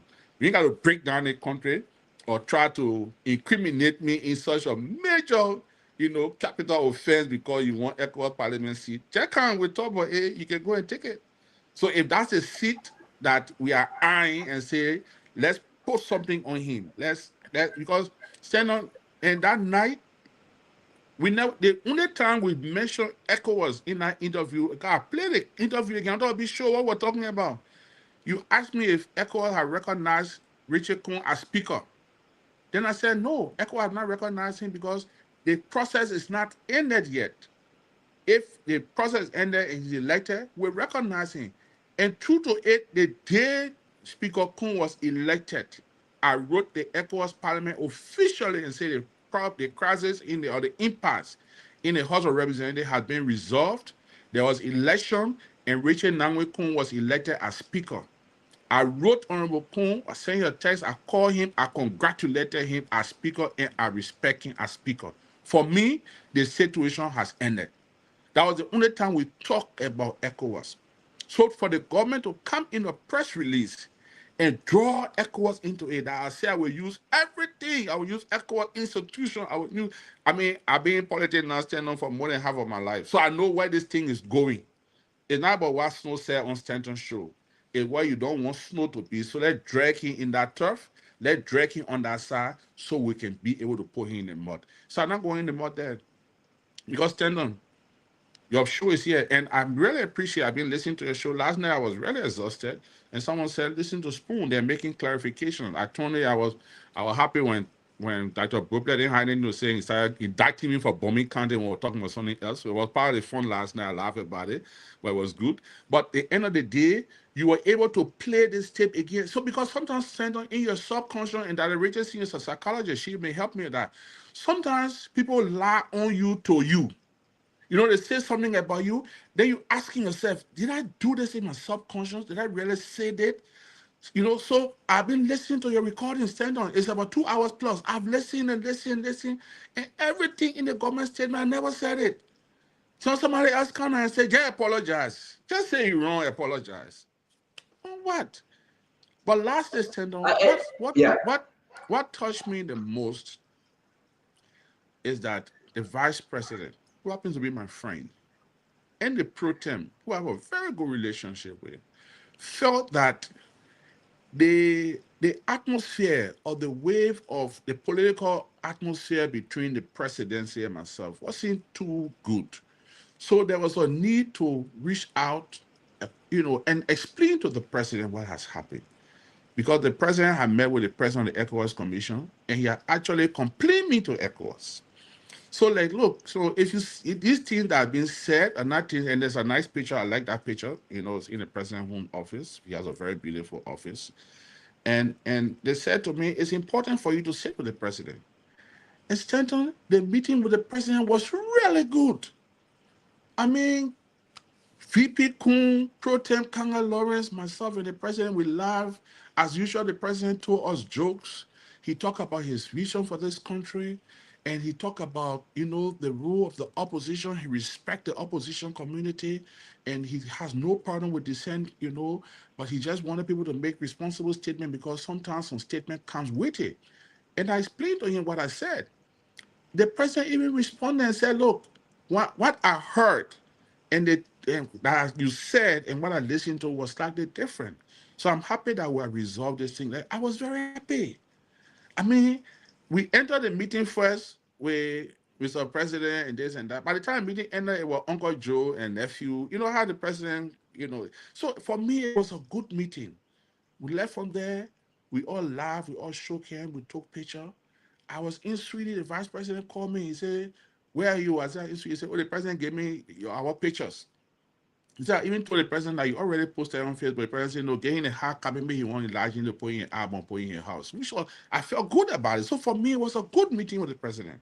So I believe, and I will state this for the record, that other some overzealous people or people that maybe they're upset. Some people get very protective of their political space.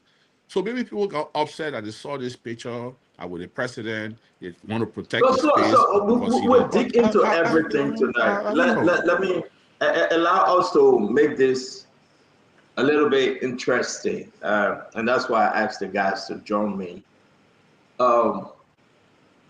I want to put this up for my second question, real quick. Do you really mean this? Do you think that this is from the investigator? If I die today, Senator Snowe accuses government of endangering his life after treason allegation. Do you really mean this? You mean that, they are after you right now. They want to eliminate you by killing you. Stanton, I'm a product of politics. And I'm not a lawyer, but I like the law and I like lawyers.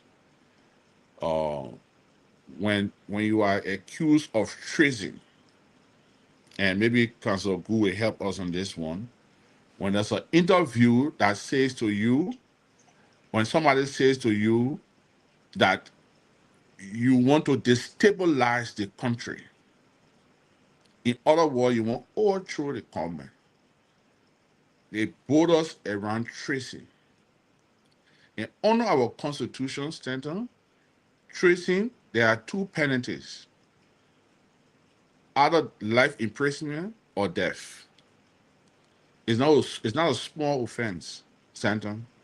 I can't say to you Stanton excuse, then you can't say Snow insulted my generation. Then I say, because I say excuse and you say insulted your generation, so I'm wrong. So me say sorry.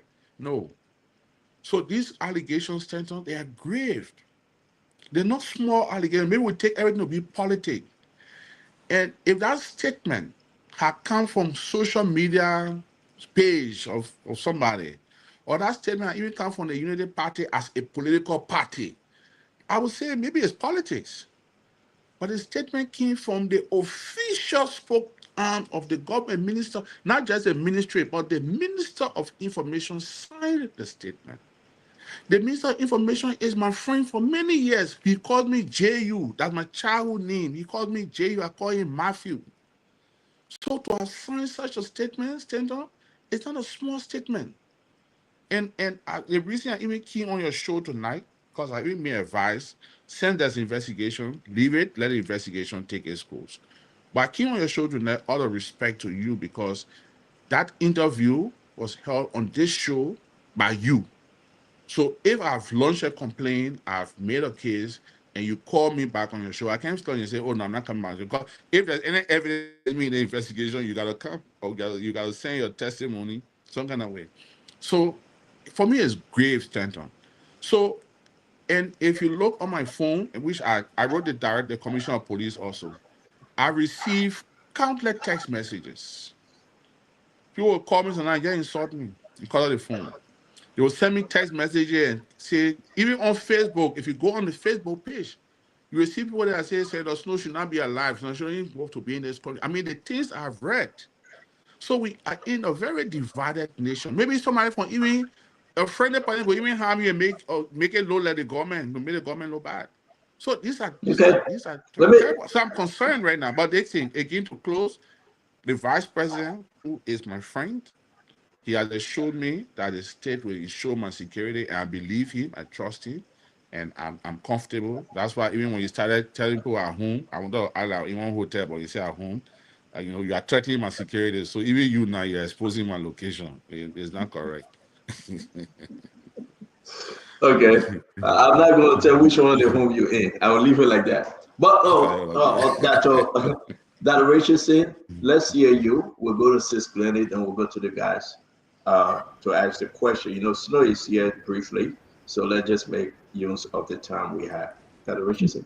Yeah, Senator Smith, I'm very sorry about the ordeal that you are going through, especially when someone is trying to make you believe that what they said is true when you know that it's not true. You just keep going over it in your head, you know. But my question to you is: you want about three things to happen. First, you want to clear your name. Second, you want the investigation to be the outcome of the investigation to be public, and then you also want a statement to be for the government to retract its statement. Do you want someone to be fired for heads to roll as well, or to be reprimanded for lying on you? Because that's how I see it, or misinforming the public. Dr. Richardson, under our system of government, agents of the executives are agents of will and pleasure. So that will and pleasure, only one person enjoys the will and pleasure, or your will and pleasure is only enjoyed by one person. There's only one custodian, and it's the president. Correct. So I wouldn't want anyone fired or anyone, and I just want the truth. In this case, Dr. Regency, and I'm happy now you're in direct political line, you feature your party. So we are all politicians now. So we sometimes we play politics. But when it comes down to, I'm a Bassa man. Bassa will say when you swallow Doma, they play the hand and reach the mouth open. You play that Doma whole day. When the hand reaches your mouth, not open to swallow the Doma. What is at stake right now is my safety. I've been in this country, and all of us on the show, maybe except for Mr. Harris, I don't know his age and Gu, I know Gu age, but most of us here know of the dark days in Liberia when people were lied on, when the national security apparatus were used to lie on people, and things happen in our country. We're not praying for those days, and I don't think that's where we are. But I'm just playing it safe. that with this kind of lie, because again, Dr. Richardson, maybe they had not put the quotation and just did the statement and say, well, that's how we interpret your statement. Yes. But there was direct quote. Correct. Direct quote, meaning it came from my mouth and express it. So I'm confused.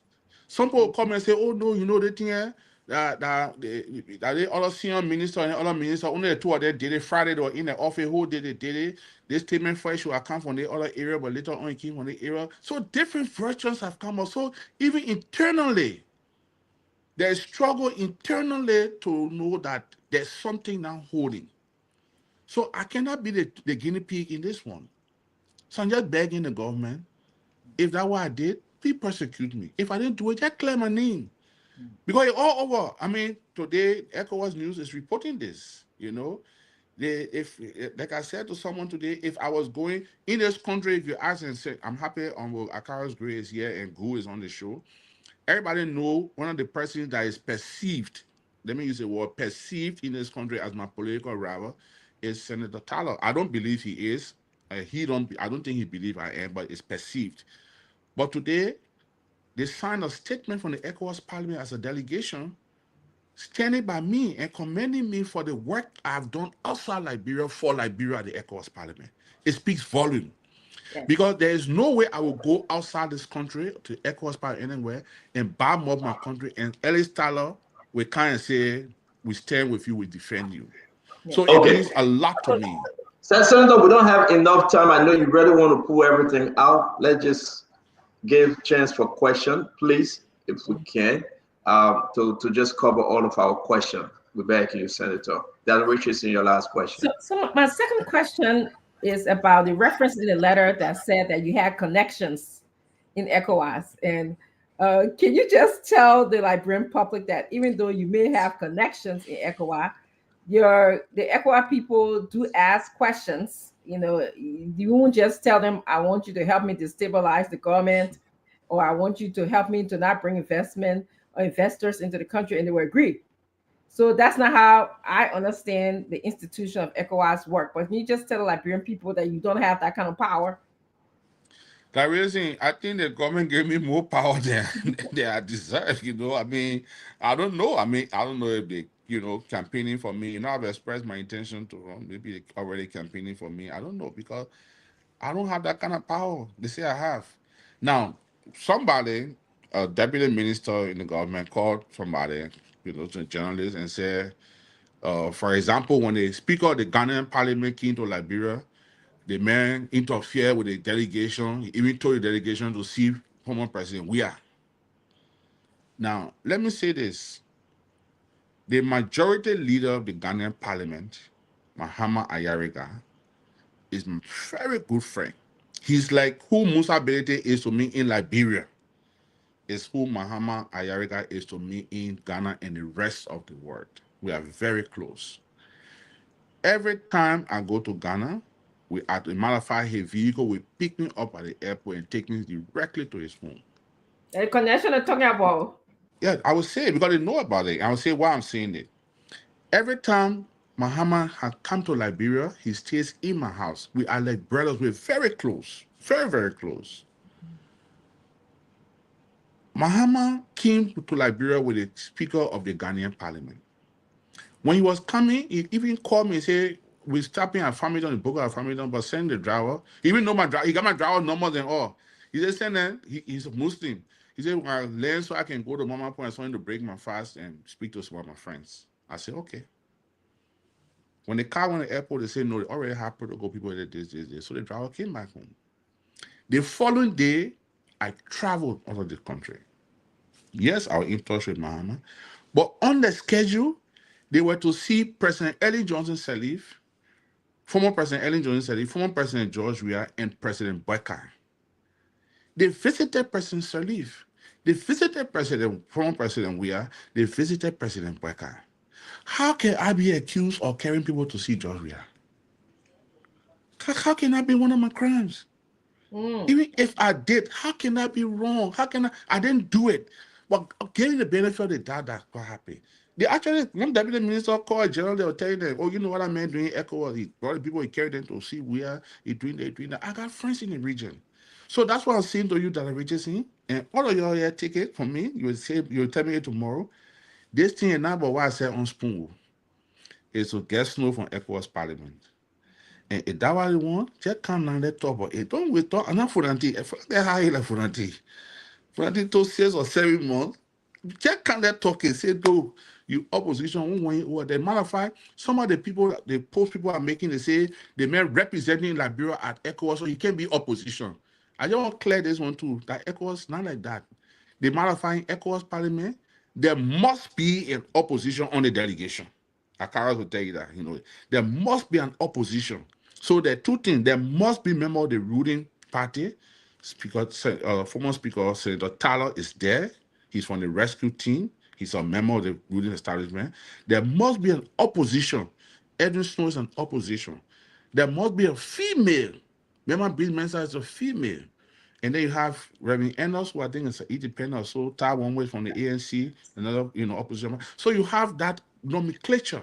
So I hear people in the public that say when you are ECOWAS, but even though I'm an opposition there, when I leave this country, I don't go as opposition to my country. I go as a patriotic citizen. I defend Liberia.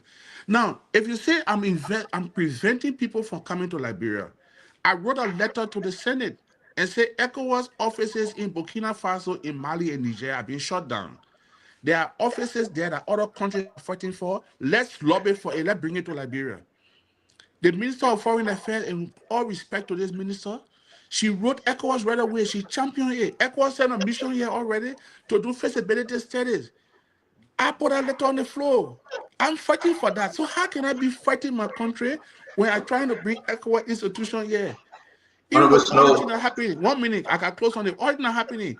By middle of June, ECOWAS Parliament sent a delegation here for delocalized meeting and to meet with Speaker Richard Kuhn to formally congratulate him and recognize him. How am I fighting ECOWAS? How am I fighting my country? So again, that Richardson stand on and the rest of the panelists, the information that I'm bad-mouthing my country, I want to destabilize the government, I stopping investment is false, is baseless, is misleading, and I challenge anyone to prove me wrong. Now, for someone to tell me, say, go and apologize, that other propaganda, you can't work with me. Not possible. Dr. Richardson, thank you very much for your 2 questions on the listener. Thank you. We'll bring in Councilor Good, then we'll go to our sister Glennie, and then we'll walk down the street with the rest of the team. Councilor? Yes, good evening, Honorable Snow, and good evening to my fellow panelists. Honorable Snow, looking at all that have been said and that is being said,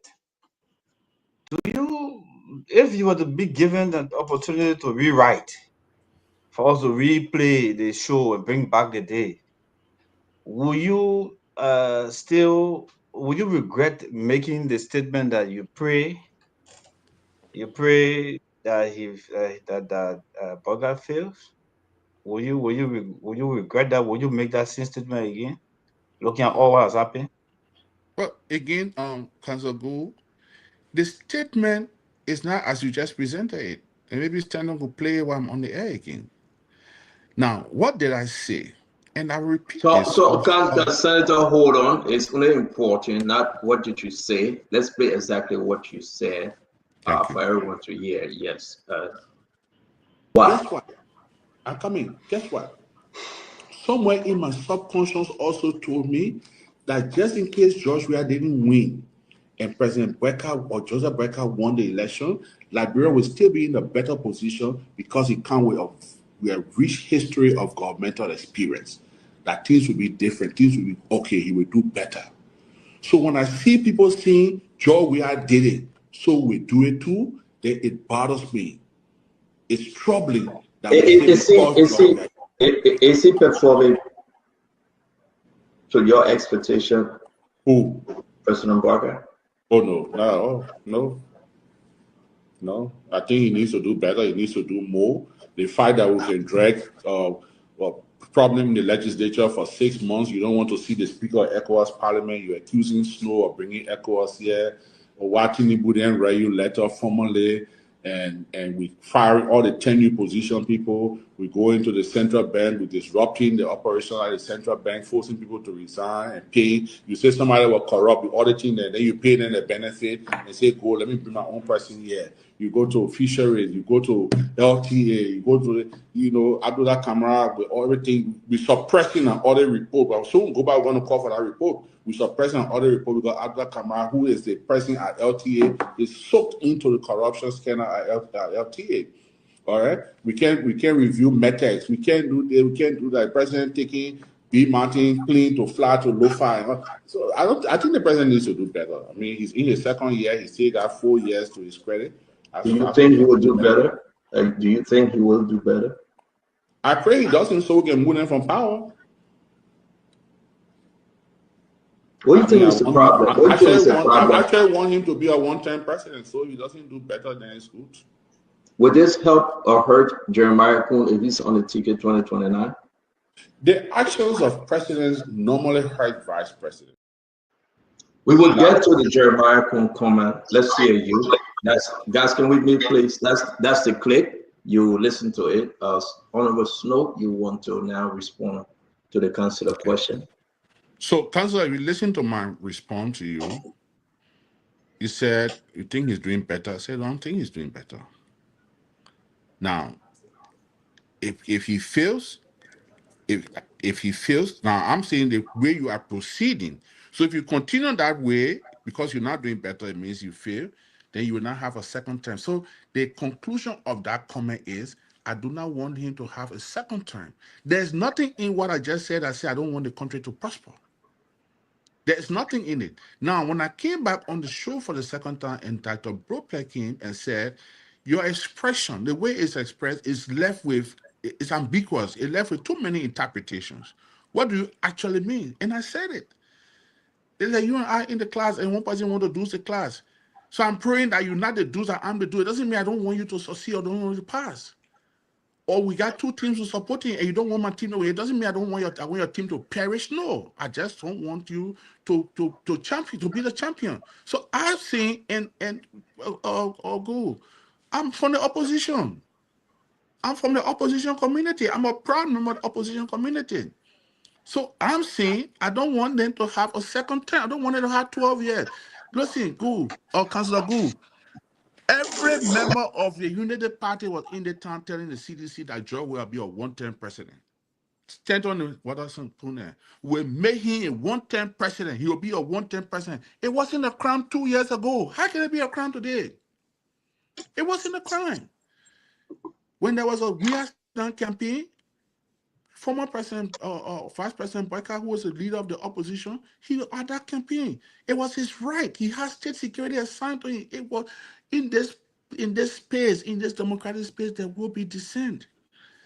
And if the reason why I went on numerous radio stations, including coming back on this very spoon, I went on I went on my Facebook page to clarify what I meant, because like I keep referencing Dr. Brokler, because he came back to me with that question.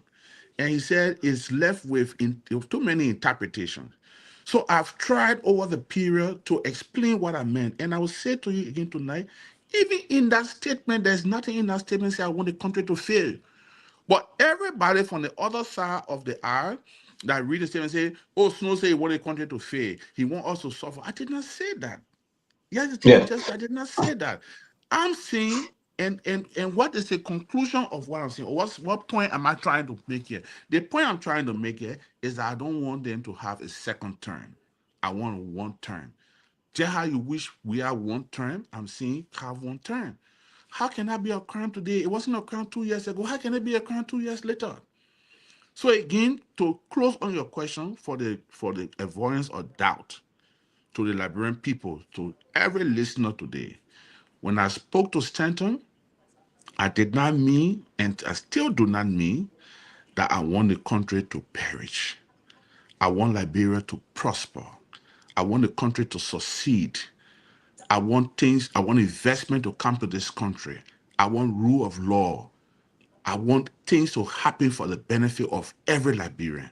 But I want the government to have one term. In conclusion, I want President Brecker to serve for only 6 years.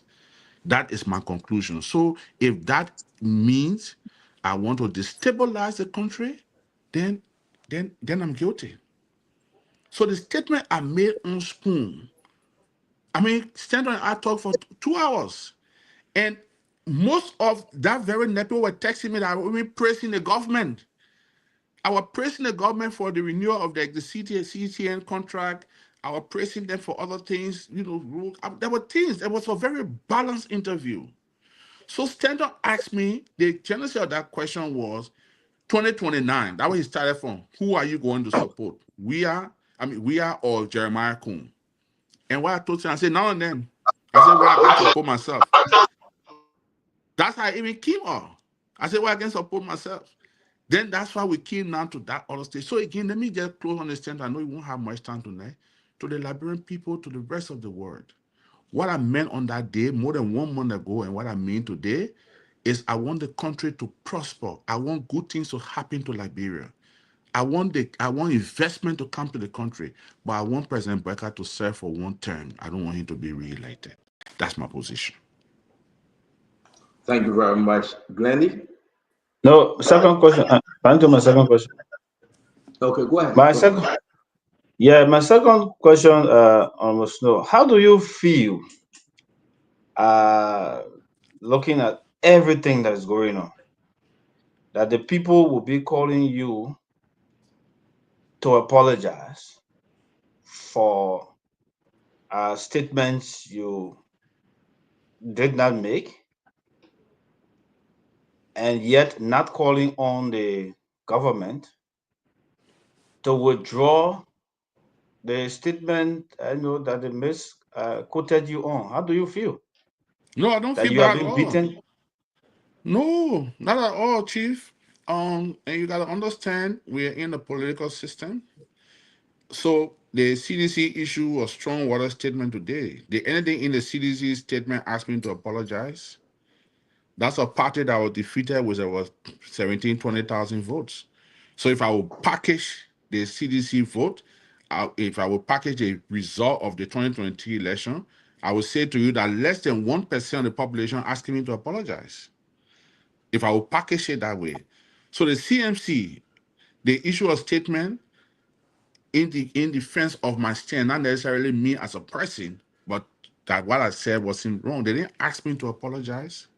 The NPP, they issue a statement. They did not ask me to apologize because they knew I did nothing wrong. So when you say the people, I'll tell you one quick story yesterday that happened in Stanton, please. So yesterday morning, I'm talking to a journalist. And the journalist said to me, I just called Deputy Minister at the Ministry of Information. And I asked him the statement about Snow, how can we treat it? Listen, because they had texted a lot of the media station yesterday to kill the story, do promo on it, kill the story. I'm a friend of the media, so I'm tracking those things. I'm seeing some of the text messages and all of that.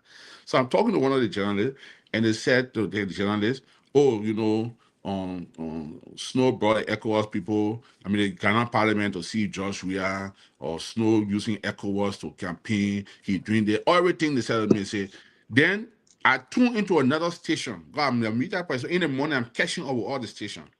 So I tuned into Prime FM, and somebody called on the show.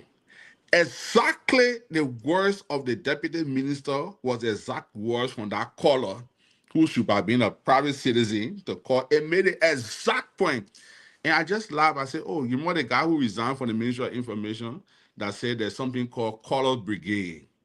That people are programmed to make these calls and take the line. And I just laughed. I said, there's a testimony of caller brigade. But you can't crush the truth. I'm not a member of the CDC. I'm not. The matter of fact, I've made a statement that I want to run against them in 2029. So I'm not a member of the CDC. So the CDC statement today is not for Snow. It's for our democracy. It's to uphold our democracy. I'm not a member of the CMC. Yes, Mr. Brady is my friend, but we are not on the same party. I'm not in his party. His statement is not in support of me. And that's why people are saying, oh, the Pope writing statement, it doesn't Snow, supporting Snow. No, I'm not naive. To think that the CDC or the major political party in the country will just sit and say they're going to defend. No, they're not defending me.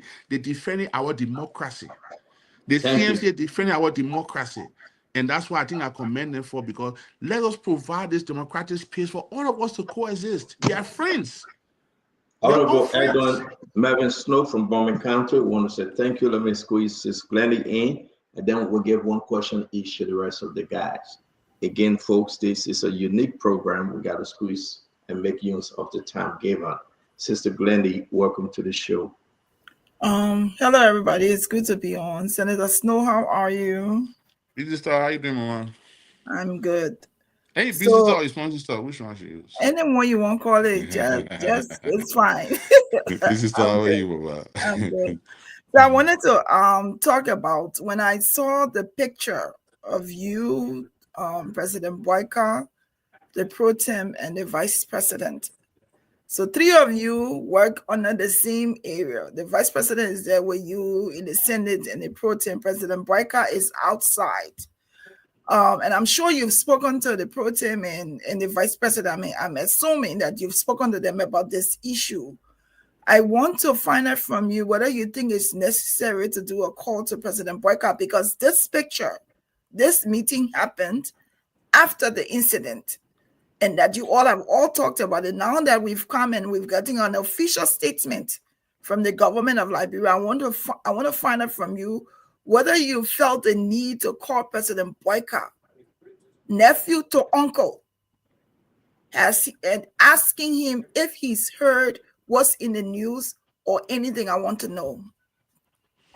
That's an excellent question, big sister. So what happened yesterday? I came, so I was on my way from Sweden to Abuja when I read what happened on the flight. I was actually on the plane, and I said, let me just check my mail. So check the internet. Then, boom, this thing came to me.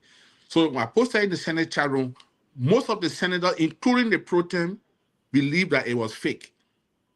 That was the first reaction. A lot of the senators said, no, this is fake. It's not real. All right. Then Senator Amar Conan went to the Ministry of Information page and posted the actual thing from the page in the Senate chat room. That's when we started having second thought. Senator Moe, who comes from the ruling party, he thought it was fake. Senator Nokwe thought it was fake. The pro tem thought it was fake. I think 2-3 other senators thought it was fake. All right. Then when Senator Conan brought it up, then we thought, they would start making some senses. So I got to Addis, I had to redirect my flight to Liberia to come and clear my name. So during that period, that Sunday, we tried working the grounds.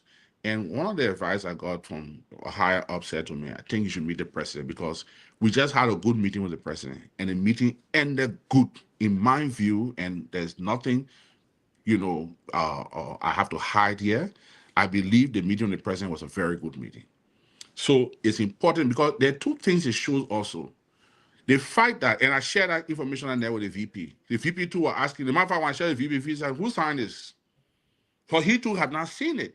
Now, this is my limited knowledge of government.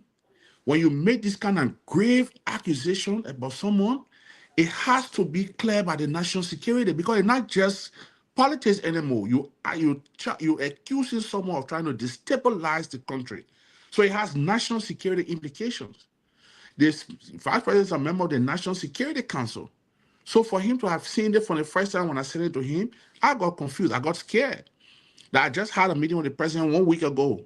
And this is happening 1 week after, and it's coming more than 1 month after the statement. The original statement was made before they fabricated one. And the real interview with Stanton was in April. April 30, April 9, something like that.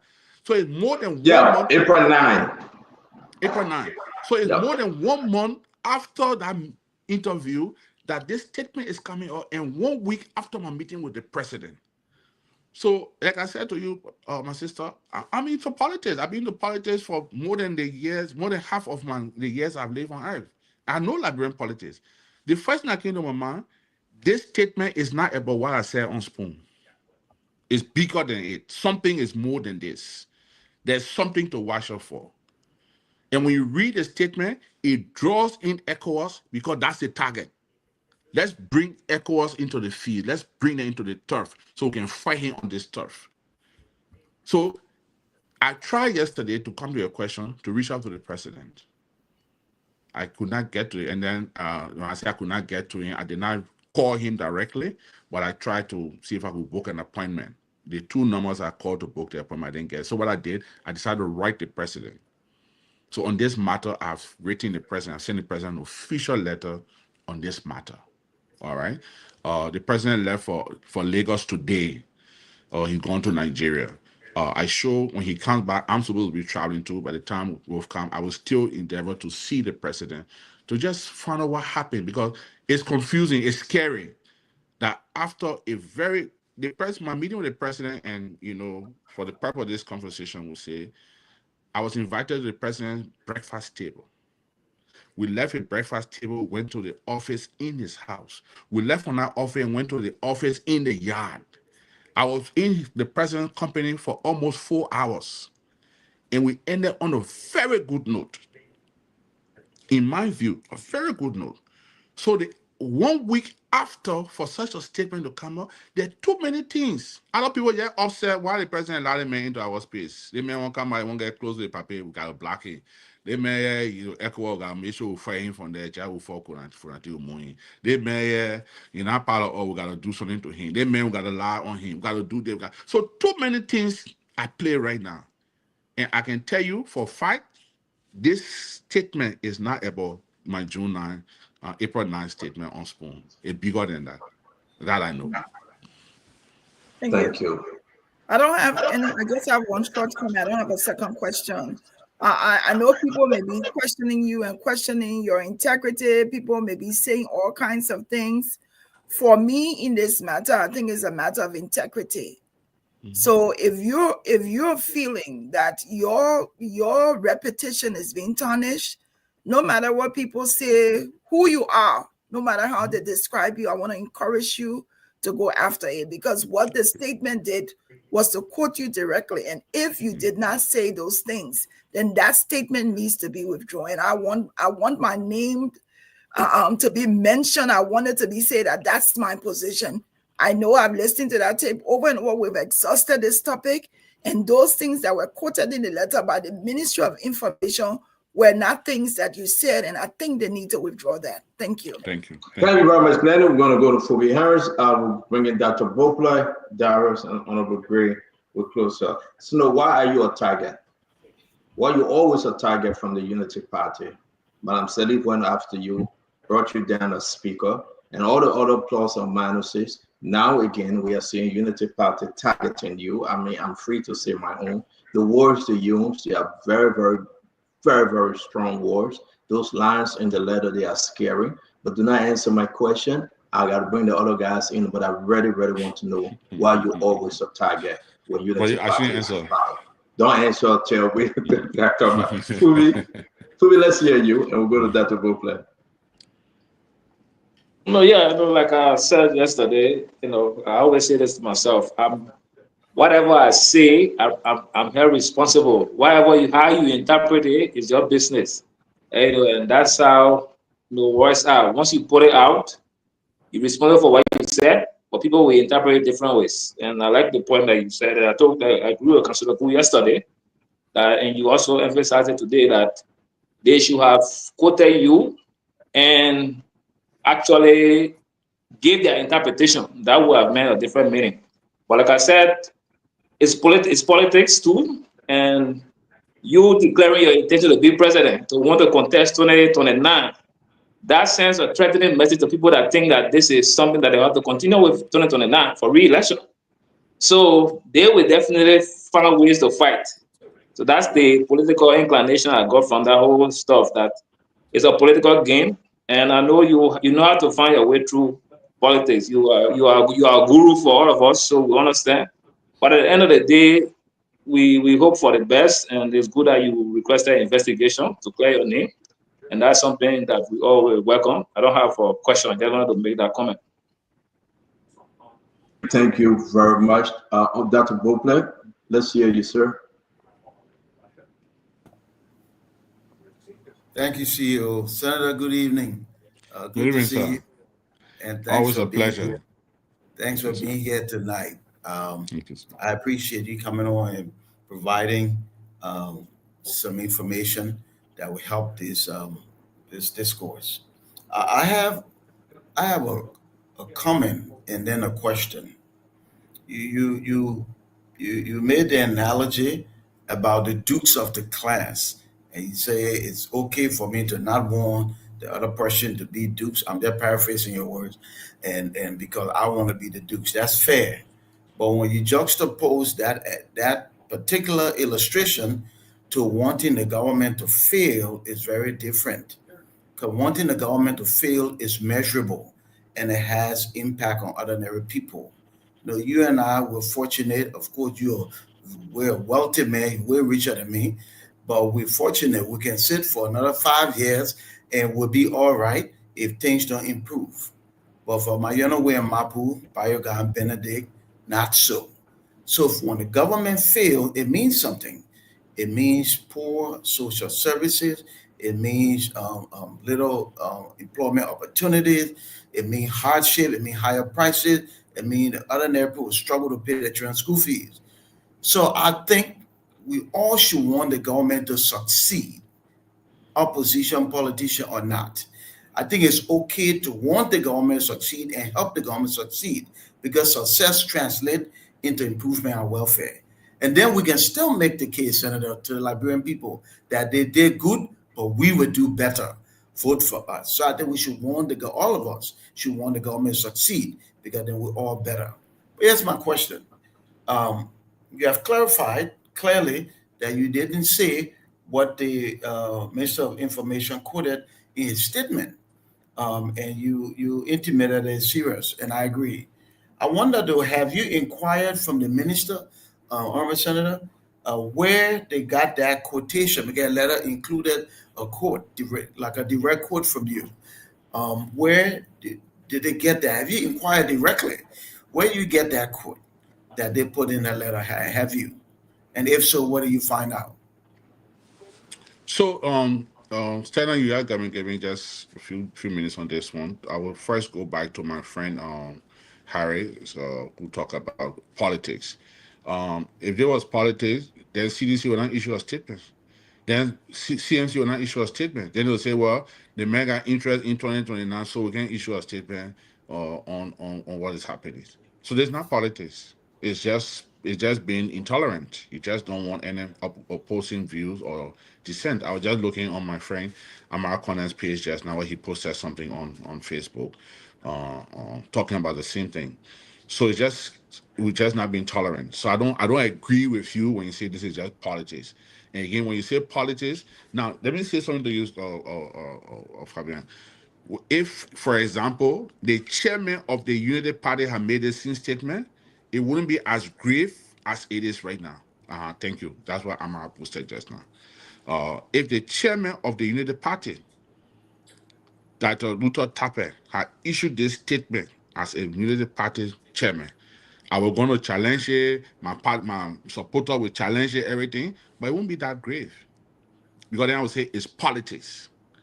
But when the chief spokesman of the Republic of Liberia, the man who speaks for the executive, the legislature, and the judiciary, take one element, one member of one of the branches of government and single him up on a Saturday, when a government issues statement on Saturday, and so you know what I mean? National emergency.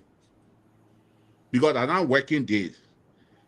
So Saturday night, when people are getting ready to sleep, the government issue a statement that is in hot pursuit. You know, when you say in hot pursuit, you gotta go and get court warrant, and you gotta run after the person.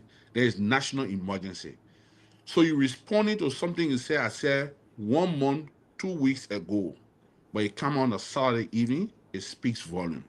So that thing you said it last night, I just want to debunk it today. Not politics, it's about my life. It's about tolerance, it's about political space that our constitution guarantees all of us to have.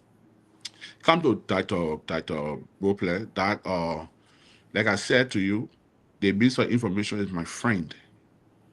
He calls me JU, I call him Matthew. We are friends. He knows my number, I know his number. The board that resigned from the Ministry of Information, he was suspended, then he resigned. when the ball on OK FM one day, you muted that problem, so when I hear you. No, I was saying, I think his name is Matthew Yamplu. Is that him? Yes, something like that. That's similar. Yeah, I think so. When that boy resigned, you were on OK FM. And I made a statement. I think I like, wow, this is serious. This is something. The minister called me immediately. He said, J.U., if you hear something like this, are your friend, you should call me. Don't make such a statement because what about saying on the air is not true. Then I said to my friend Matthew, I said, you're right. I should have called you. But it was just mind-boggling. So we talk about it. So he had reached out to me that if you hear something like that with me, just call me. Don't believe what the boy is saying. So I put it in the reverse. If the minister heard something like this through even his work, he would have just said to the person got the information around now. Everybody saying he went to one office, he signed with one minister, they spent the whole of Friday together, they drafted a statement. Matter of fact, they say the statement was more damaging than what finally came out. The statement first should have been released by the press secretary according to the rumor. Then they don't say no, the minister. So there were a lot of things I put into this effort. So they even watered that statement you saw, it was even watered down. So can you imagine? So the fact that he didn't reciprocate what he expected of me, then it says a lot. It says a lot. So I did not call him because I was on official statement. He acted in his official capacity, but I feel I owe it to the president because the president had a meeting with me and I owe it to him to reach out to him. Since I couldn't reach out to him, I put it into writing. I made sure the letter was delivered yesterday and signed for. And upon return to the country, I will endeavor to still see the president and have a conversation with him. Thank you, Senator. Thank you, Dr. Bobles. Senator Snowe, we received this information, whether it's right or not. I just want you to take my second question down in passing, if you can answer it. Jeremy Pierre of Dana Sando had a long Friday meeting with Sylvester Graceby. And they met Sylvester Graceby. All of that meeting came this letter on Saturday. As we investigate this letter, it's important to note, was Sylvester Graceby part of your meeting with the president? Did he at any time interrupted your meeting with the president along with Jeremiah Kwan and the pro tem? I plead the fifth. So yes, indeed, we learned that Sylvester Graceby was part of that meeting. He went through the meeting likewise. Do you think then this was done without the president instruction? Stena, honestly, from all honesty, I want to believe that the president did not give his acquiescence to this, and I stand corrected on this matter. Why do you think Sylvester Graceby and others that wrote this letter targeting you? Then we'll go to Honorable Gray. Why are you a target this second or third time around? So I'm not a lawyer, but when I was in court, my lead lawyer was Councilor Gould, and he had a way to turn the same question around and trap you. We call it entrapment. I said I plead the fifth. Then come out the same question. I think I want to answer it. Then me pleading the fifth was incorrect. I still plead the fifth. Are you a target by this government? Well, I don't think I should be, and if I am, then it's unfortunate. Do you think your involvement as a son-in-law to the former president Charles Taylor, your involvement, because these are the things that come into me. I've been on the phone, I muted myself, so let me go into it. It's only fair to have the discussion. Former son-in-law to former President Charles Taylor, you from the NPP, you make money from LPRC, you've been along serving in the legislature, you are gaining momentum in ECOWAS from Ghana to Nigeria, Nigeria to Ivory Coast to Sierra Leone. You declare yourself, you say you will be running for the presidency. Do you think that actually put you in this position today? Standon, your question just now says a lot. The exact questions you just asked me, a deputy minister of information had this conversation with a journalist yesterday and said the same thing to him. Honestly, he talked about my NPFL role, or MPP role rather, coming from the MPP background, my connection with Charles Taylor. Everything you just said, took as God is my witness. he had a conversation yesterday. Deputy Minister. And let me be on the record. I'm See? asking the question because a minister from the executive mansion asked a question. I have it on my phone. So it wasn't my question, it was their question. I believe you. So I believe you. please explain. I believe you. So, Stanton, if my connection with Mr. Taylor is a crime in Liberia, then I'm guilty. But I don't think it's a crime. I don't believe it's a crime. I have no regrets. My connection with Mr. Taylor, I have absolutely no regrets. My affiliation or membership with the National Patriotic Party, I have absolutely no regrets. Being privileged, and it's not my right, but being privileged to have worked with LPRC and been voted several times by the Liberian people to represent them in the legislature, the first Liberian that represented a district in one county, went to another county and won as representative and as senator. I think it's a privilege. It's not a crime. If I'm charged for that, then it's unfortunate. But when people say to you that someone has 40 years governmental experience or 50-year governmental experience, that's how it's accumulated. It's not in one day. So, man, I have no regrets, Stanton. I have no regrets of being associated with Mr. Taylor, was married to his daughter. I'm a member of the NPP. I'm a proud member of the NPP. And that's why yesterday on the NPP issue a statement, I feel very good. I took the phone, I called the chairman of the NPP and said, I'm under attack. And I explained to him, the Secretary General in the power running the day-to-day affairs of the NPP issue a statement, and not in support of me, but in support of our democracy. Today, the Congress of Democratic Change issued the same statement in support of our democracy. On Sunday, immediately after that statement issued, the CMC issued a statement in support of our democracy. I don't take it lightly. So the question you just asked, Stanton, I'm saying to you, and you would come on the scene show and say, yes, Snow said it, or on what, or May 27th on our show. The issue here is not about my interview you April 9. It's bigger than April 9 interview. It's more than that. It's calculated. It's well designed. It's calculated.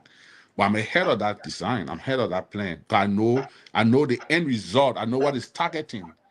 And so the involvement of ECOWAS and saying, I will use ECOWAS institution, I will do this, I will do that.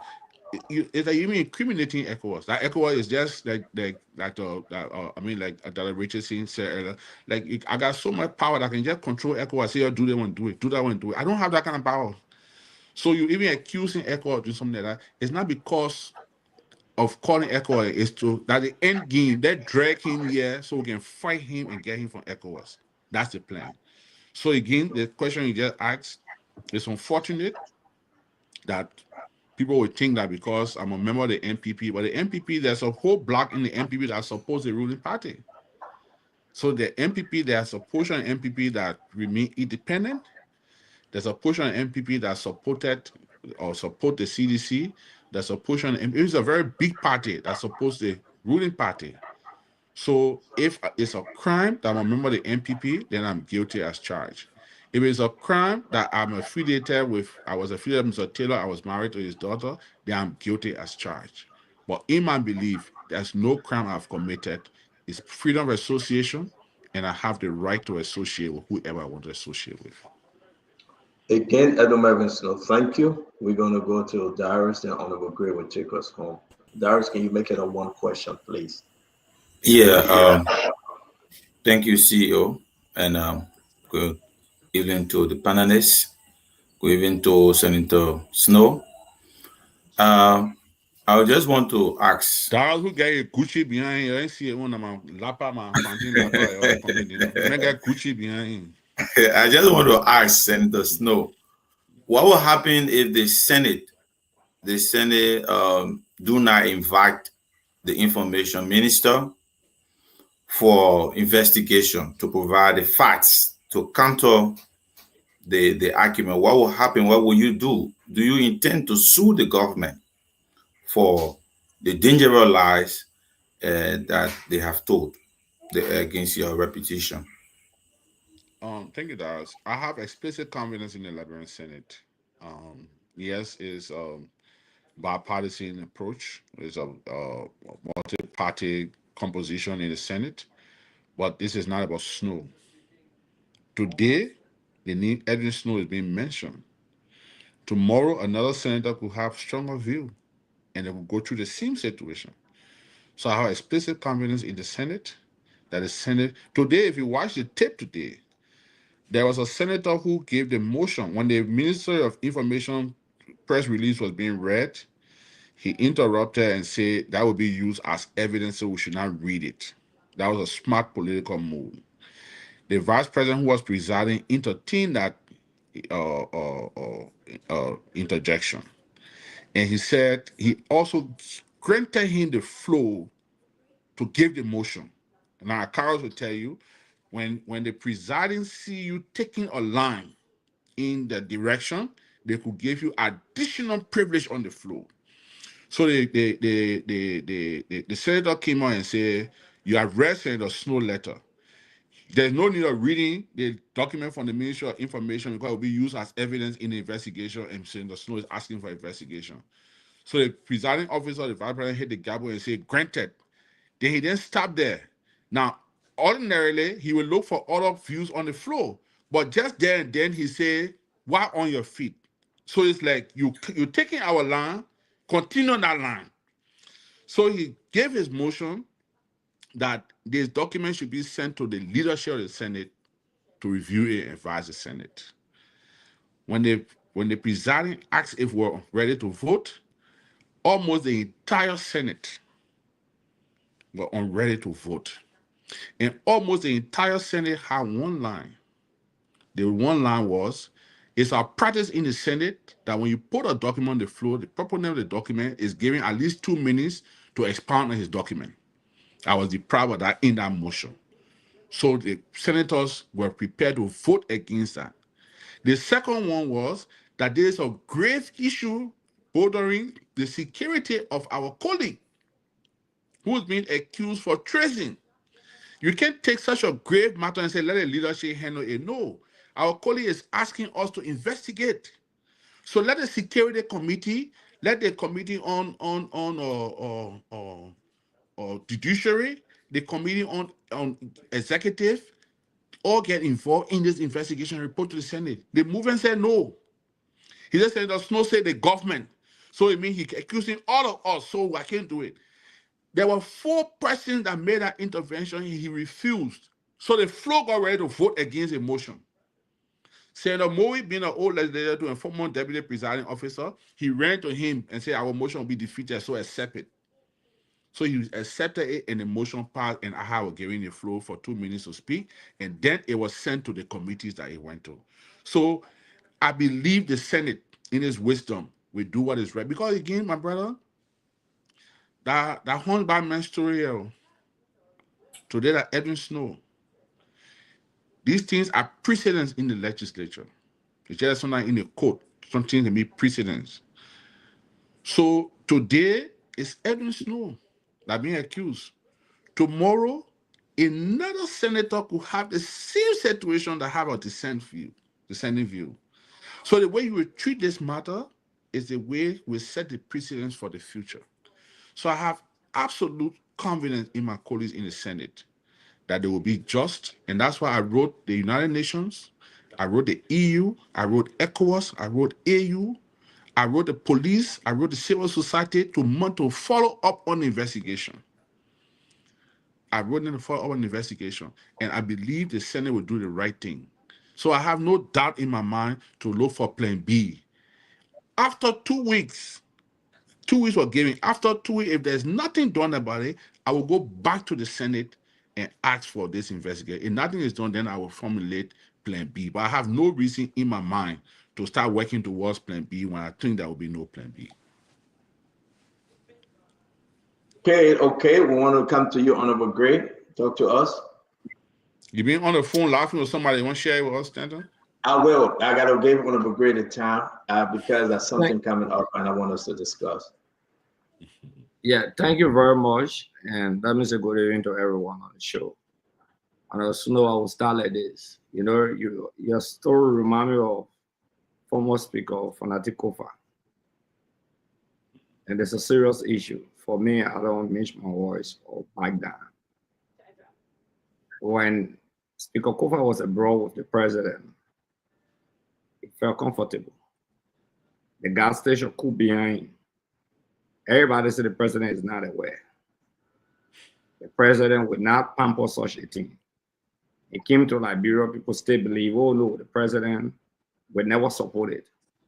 The president took the communication, the budget. He sent it to the clerk.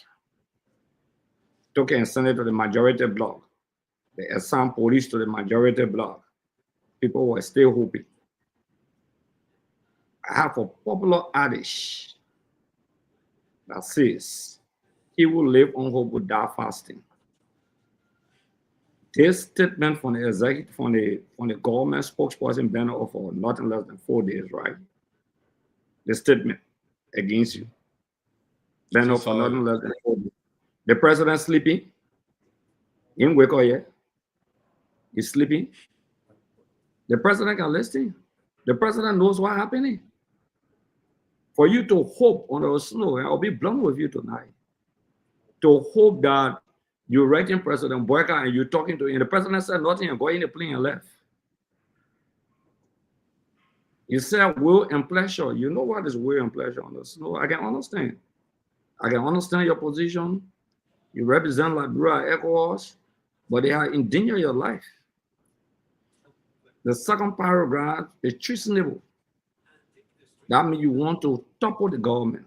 You want to undemocratically unseat the government and cut short the tenure of the administration. That's what the second paragraph says. It even say you discourage investors or investment from coming to Liberia. You use the influence at ECOWAS. They're categorical. I would never believe, and I would not follow you on the show to say that 2% just signed the executive marshal, 3 or 4% because they let you the road of statement. And the president pamper you. You work in government, you're a veteran. You were there, you were fought your first year as a speaker. This is not the first fight that you're going against. This is not the first fight. President Boyka is vindictive. You supported him 2017, you did not support him. 2023, you saw the Rick Monroe between you and him after you supported him and all of those things. I am clear, and I want you to remember his story today. I won't call it historical present. When I historical present. And if care is not taken and you fold your hand, the snow that I know, the dream board that I work with for over 12 years, even before I became lawmaker. I see you differently tonight. I saw you differently today. And I see you believing that you living on hope. Your enemy under your feet. Under your feet. You won't be president. You think the post certified? They're not happy. You got a question? Yeah, that's my question then. Don't cut me. Oh, all of that. The problem was living of president. That's my question. No, I want because they're finished now. 2 minutes. Ask your question. Because I know you to be preacher now. You start preaching already. Your enemy under your feet. You ready now? Every time talking. No, I'm rearing. I just clear. I'm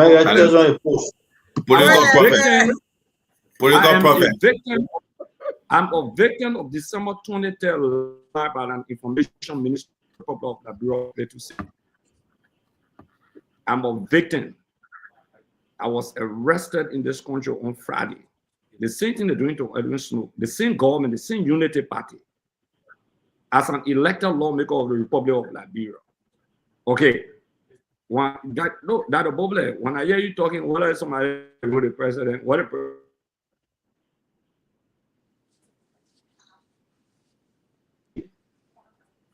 happening? Or the Snow, or hint or wise is quite sufficient. It's for you to take the necessary precaution. Make no mistake. These people don't love you. These people hate you. This president is vindictive.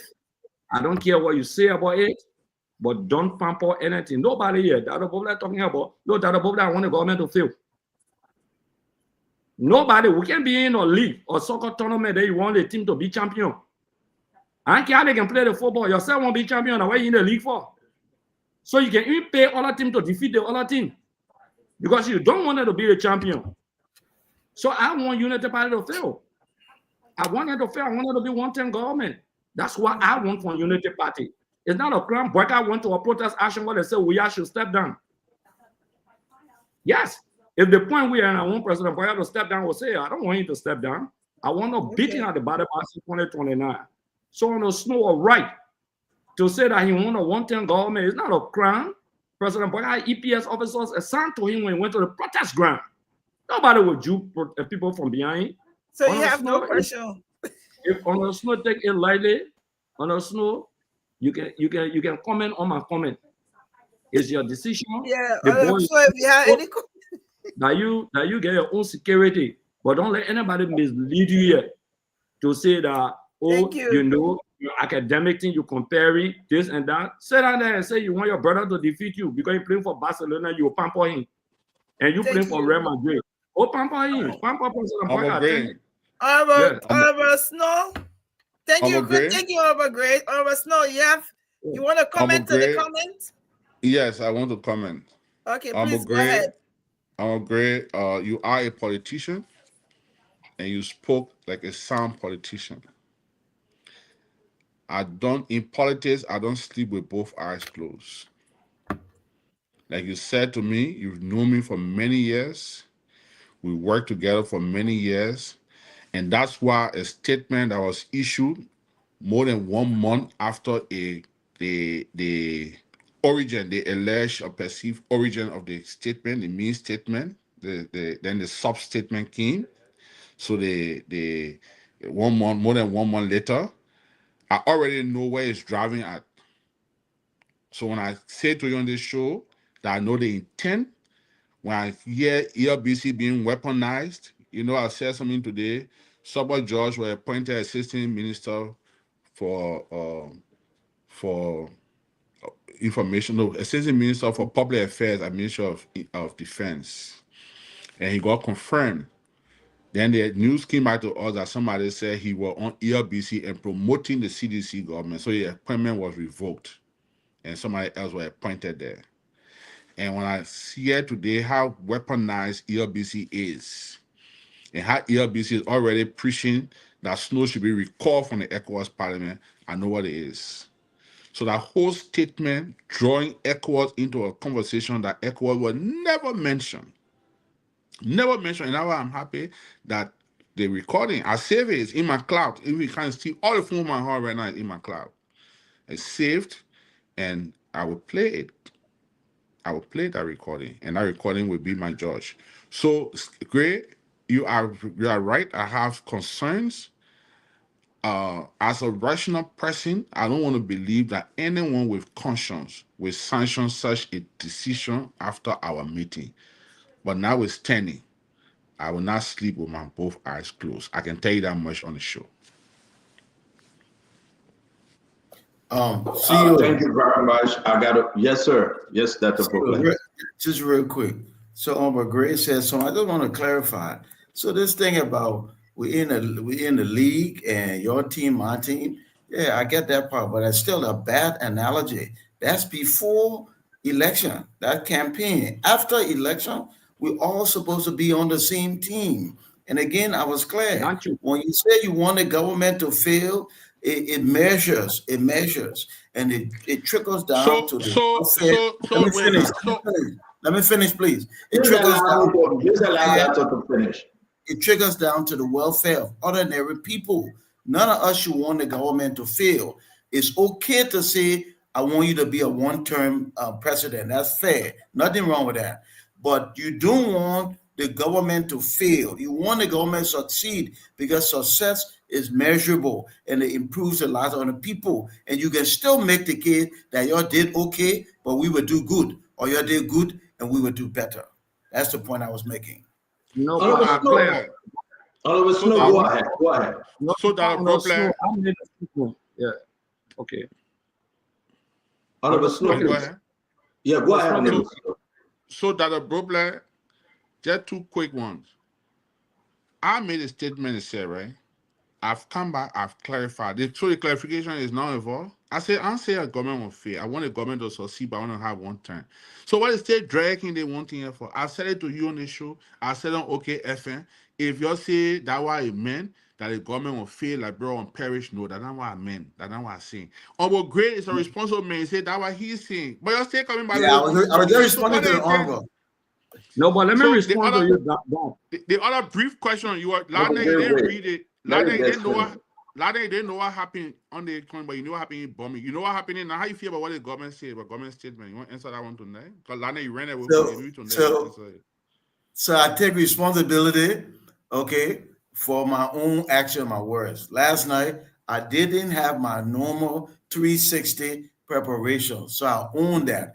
Because if I had, I wasn't going to talk about bombing. I was going to address the question directly that CEO had asked. I didn't have all the information. So I came back on the show last night and I clarified that. So I take ownership for that, Senator. So we're not talking about bombing tonight. We move. So, Honorable Snowe, you got, I will say this, and I really appreciate you for coming on.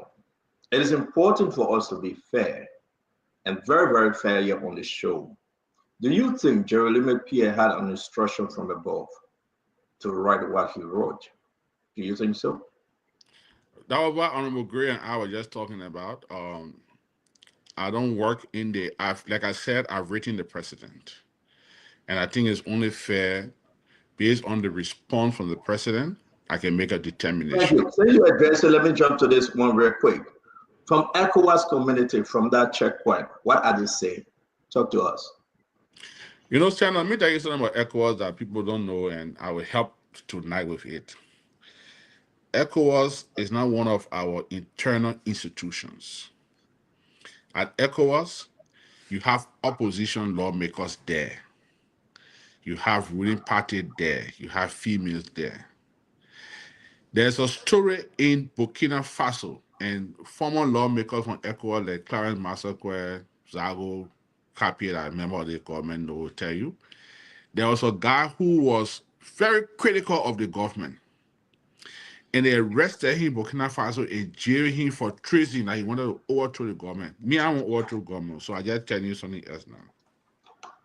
And the Burkina government wrote ECOWAS that a man should be recalled from ECOWAS parliament. And I went to Burkina Faso with the supplementary act saying how people can be recalled. So ECOWAS cannot get involved in our local, especially when it's based on falsehood. ECOWAS have one department called the Early Warning Directory. It's a whole directory in ECOWAS called the Early Warning Directory. On a daily basis, ECOWAS knows about all the training issues in all the member states. So even ECOWAS, I've written the president of the ECOWAS Commission, I've written the ECOWAS ambassador in Liberia. Even ECOWAS knows that these statements that are attributed towards me, I did not make those statements. So they plan to say this is where we want to go. Say, you know, you're taking back, they can say, you're taking back, the crazy woman can hit the door, then you can't run outside the tower for them. So the idea here is to take me to another turf. Like this statement the man said, we play on it and we succeeded. We made a gullible society to believe that he said the country should fail, which I know I did not say. But it was gaining traction. So then they come out and say, let's take it to the next level. Let's add more things there so that using the basis that most of the people already believe in, let's add some more lie there to add it up. But I won't catch up with them. It didn't work. All the radio stations have been saying it. They've been calling radio stations. They've been texting radio stations. And it's just so funny because most of the text messages are seeing it. Most of the calls I know it. So at the end, what you make of the information ministry? Do the Liberian people still believe their information? Have they taken a position now to be another Iraq information minister, but that Bob? What do you make of them? You know, I listened to you last night, as I've always done. And in your show, the government representative on your show, you know, it's a balanced show. I think Fabian Harris represented government interest here. And he said to you that the work of he and Vandala Patrick, they pretty much told us on the show last night that it's the responsibility of the information ministry to lie for government. So it's sanctioned. It's okay. And Glendy came and tore them apart as usual. Even me when she read, she can tell me all too. So I know her. So she tore them apart. No, Glendy even want to do running and tell me all. So when you tell me the truth, I know it. You don't bite your tongue. I mean, I know people. So you don't babysit when I'm wrong. You don't count this thing pen time before and you deal with me. So I know you. And you told them all last night. So again, I think the information ministry should always tell the truth to the Liberian people. That's the work of that ministry. The information ministry is part of the executive branch, but they inform the country and the world about things about the government and the country. So when it's believed that the information ministry is lying to the citizen, it brings discredit to the government. It brings discredit, and I think this is bad. And I think if they are responsible enough, they will come out and say that we err on this one. We misrepresented the fact, and we will track our statement. Any responsible ministry or government should be able to do this. So Because while we now, close on this one, let me yeah. 1 minute. Now what they are seeing now, Stanton, and what's out there now, is the statement is not what I said on Spoon, but it's based on the intelligence that they have. That's what I'm saying to them now. Don't limit the investigation to what I said on Spoon. Open it to my entire life from the day I was born, February 11, 1970 to today. Open it to my entire life. Open the story and investigate me from there. Don't limit it to Spoon because I know I never said it. I've always been very positive about Liberia, and I will be positive about Liberia. And now I'm even wishing Liberia well in all of our endeavors, Before including we allow you our to close, non-permanent then seat you're on the going to Security come a great Council. woman. You will come in great, but before we close, while we're in the middle of this, we'll just announce, ladies and gentlemen, tomorrow we're going to have the senator of Sano County, Senator Creighton Donkey. He will be our guest tomorrow. On Thursday, we'll be discussing with the former Foreign Affairs Minister D. Max Kamaya, talking about the non-permanent seat. How did we get here? We'll be speaking to D. Max from studio tomorrow. Again, to all of you, we want to say again, it will always be fair and balanced. We'll be joined by Jacob Jalai tomorrow. We'll be joined by Jacob Jalai. He will be a contributing panelist on the show likewise. And I really want to say, I want to put this up real quick. I got two things to put up for Snow, for Senator Snow before you leave. Go ahead, Greg. No, maybe that's one you want to put up. That's what I just wanted to ask. A quotation from the information minister reported by a pro-government news site. It said, if anyone, according to the Minister of Information, quote, if anyone should be afraid, it is me. Because when you put my history against Senator Edwin Snowe history, my life is in danger. Senator Snowe was in the country a few years ago, and innocent women and children were mysteriously murdered. He was not afraid. Senator Snowe supported a government in this country that told citizens to be security for themselves. He was not afraid. Now that he has been called to order for undemocratic comment he made, and he sees it as a threat, I listen to him jumping all around the place. It doesn't bother us. Jeremiah Pierre, Minister of Information, Punch FM reporting. Quote unquote. And Snow, what do you say about that? Carlos, let me add to you a begging for no response. Because what you're reading is what I listen to myself. You know, just now on the phone, I'm following another platform. Let me say to start on. Guys, we got to make progress now. Let's slow it. So he says that the statement issue was a statement from the government. He was told to issue the statement. That's what he said. Senator, you want to respond? You know, Stanton, I think the alleged accusations from the minister accusing past regime is his right to express himself. And if he feels that those allegations are anything to go by and I should have been afraid and I wasn't afraid, well, I just want to let him know I'm afraid now. I'm afraid of the comments he made about me. The comments he made about me were unfounded. They were false. They were misleading. They were insightful. They were irresponsible. They were malicious or politically motivated. And I encourage him to calm down his high horses and admit and tell the Liberian people that he lied. He lied on me. He put my life in danger, and I take this matter seriously. But again, the matter is before the Liberian Senate. I have taken my plea to them. I've asked them to investigate. The onus is on the Senate to call for an investigation or to kill it. Today is Edwin Snowe. Tomorrow it could be another opposition voice in the country. Tomorrow it could be you, Stanton. Tomorrow it could be Gray. Tomorrow it could be Dr. Brooklyn. It could be any of you in the studio, Glendy, anyone in that studio today, or any Liberian citizen. If I said the wrong things, the things that were said in that document, if that's what I said, then I'm guilty as charged. But I know I did not say those words. And I will never say those words because I believe in the democratic process. Since I got involved into politics, whether at the NPP youth wing when I was chairman there, won a free, fair, and transparent election, whether at LFA when I was president of LFA, won the election, whether as representative two times in Montserrat County, representative in Bombing, senator in Bombing, I've won those elections. So what I know in my life is competition. It's a democratic process. I have nothing in me that spells violence. I will never or pray for a country to fail. I will never encourage violence or deprive investors from coming to my country.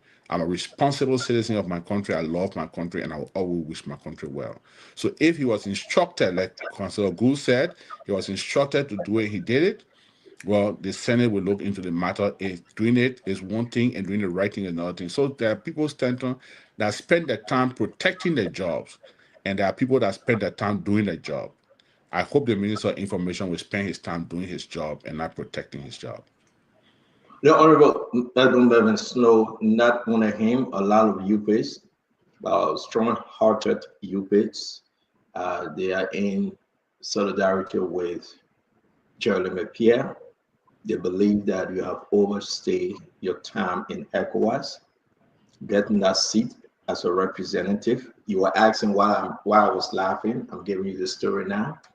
And they also believe that it's about time that you do not represent Liberian interests in the ECOWAS because you are not representing the interests of President Joseph Yuma Boakai and this government.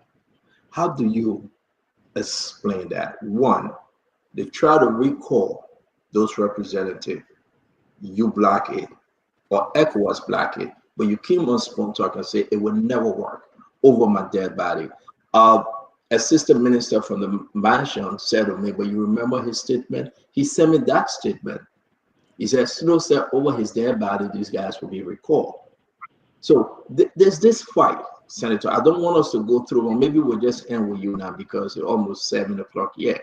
But there is this fight that they feel that you targeting them. So they got to come to you with everything in the arsenal.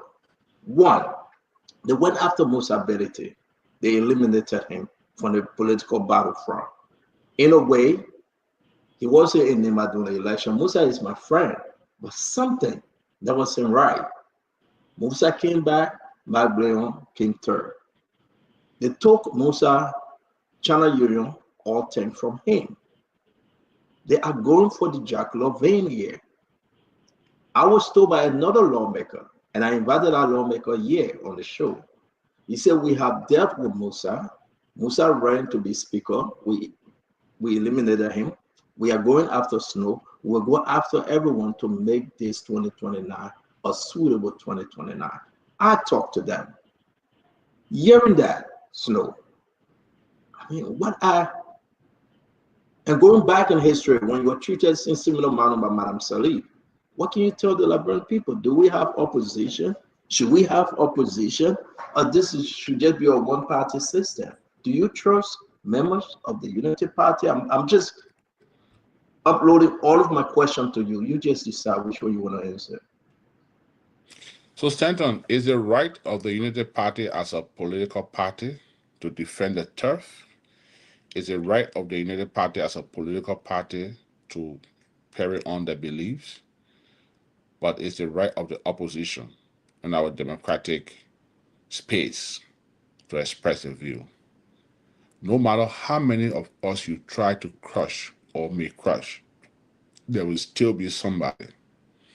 You know, in my just ended course in mediation in Sweden, there was a story and said that two ladies at the water washing the dishes or washing the clothes on the water side. The water's coming up from the hill. And while there, a young baby came from up the water, came down. And one of the ladies took the baby crying and cleaned the baby up and wrapped the baby. While catering to that baby, the second baby came back again. Then came the third baby. So the other lady said, you wash up for the baby. Let me go up the hill and see what's happening there, where this baby has come, what's causing the baby to come. And that lady went and she's still trying to find out what happened. So sometimes we are all in a belief that we can find the solution to the world. We have the solution, that we are in state power, we are occupying the position so we can crush any human being. We can do anything we want to do. We can use the state machinery. Stanton, I've seen government come and government go. I've seen it, Stanton. I may not be very old, but I've lived a lot of things in this country. Today, you may be in power, and your aim could be, let's crush everybody. Everybody that said they're not in line with us, they're not standing on this line, the Jews and Gentiles. If you're not part of us, you would not exist. You could do that for 6 years. You could do that for 12 years. But you will not do that forever. Somebody will be left behind to tell the story. Stand on, I'm not afraid. I'm not afraid. If the target is to take me from ECOWAS, so be it. ECOWAS is not my life. Stand on, I was Speaker of Liberia. When I lost the majority and they didn't want me there, I resigned and I'm still alive today. I'm still in the legislature. I'm still there, Stanton. If people feel that I've overstayed ECOWAS or I'm at ECOWAS and it's not in the interest of them, so I must move from there, we'll follow the proper procedure and the wishes could be granted based on the proper procedure. But I'm not afraid, Stanton. I've seen too many things in this country, Stanton. I've seen the bad, the good, and the ugly. I'm not afraid. So the idea, and I said it on the beginning of your show, maybe you're just helping me now. This whole thing, Stanton, is not about what I said April 9. This whole thing is about what ahead, what people want. And what they want is that seat that ECOWAS. If that would make a difference for them, then let them go for it. Let them go for it. But I'm not going to kill myself for it. Nothing in this life, in this world, is more important than my life. I said today on the show, and it pains my heart to say it again.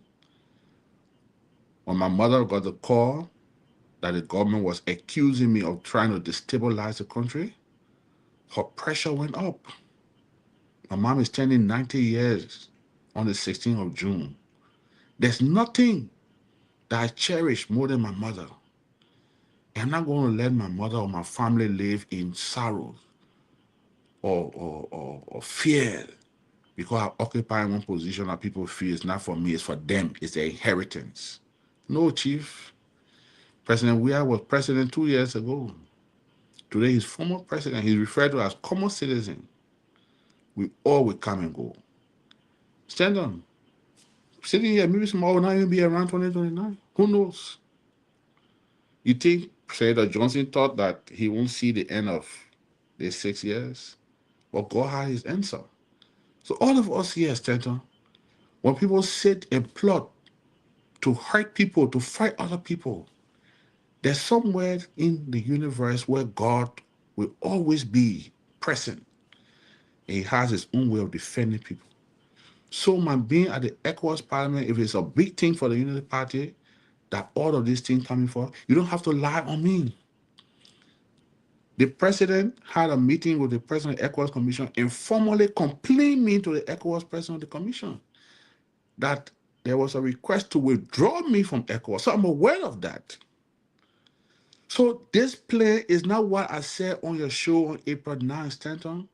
It's about what is ahead. What is ahead is the ECOWAS Parliament seat. I'm going there tomorrow morning. I have a flight 7:30. I'm going to ECOWAS. I'll be there for a week or so. I will come back home. Are you taking a private jet? No, I don't. I'm not entitled to a private jet. No. And until the time comes or the right procedure is put into place to recall me, or at the end of my tenure, I will bow out gracefully. Stand on. You make places don't make you. You make places. You then this show you own.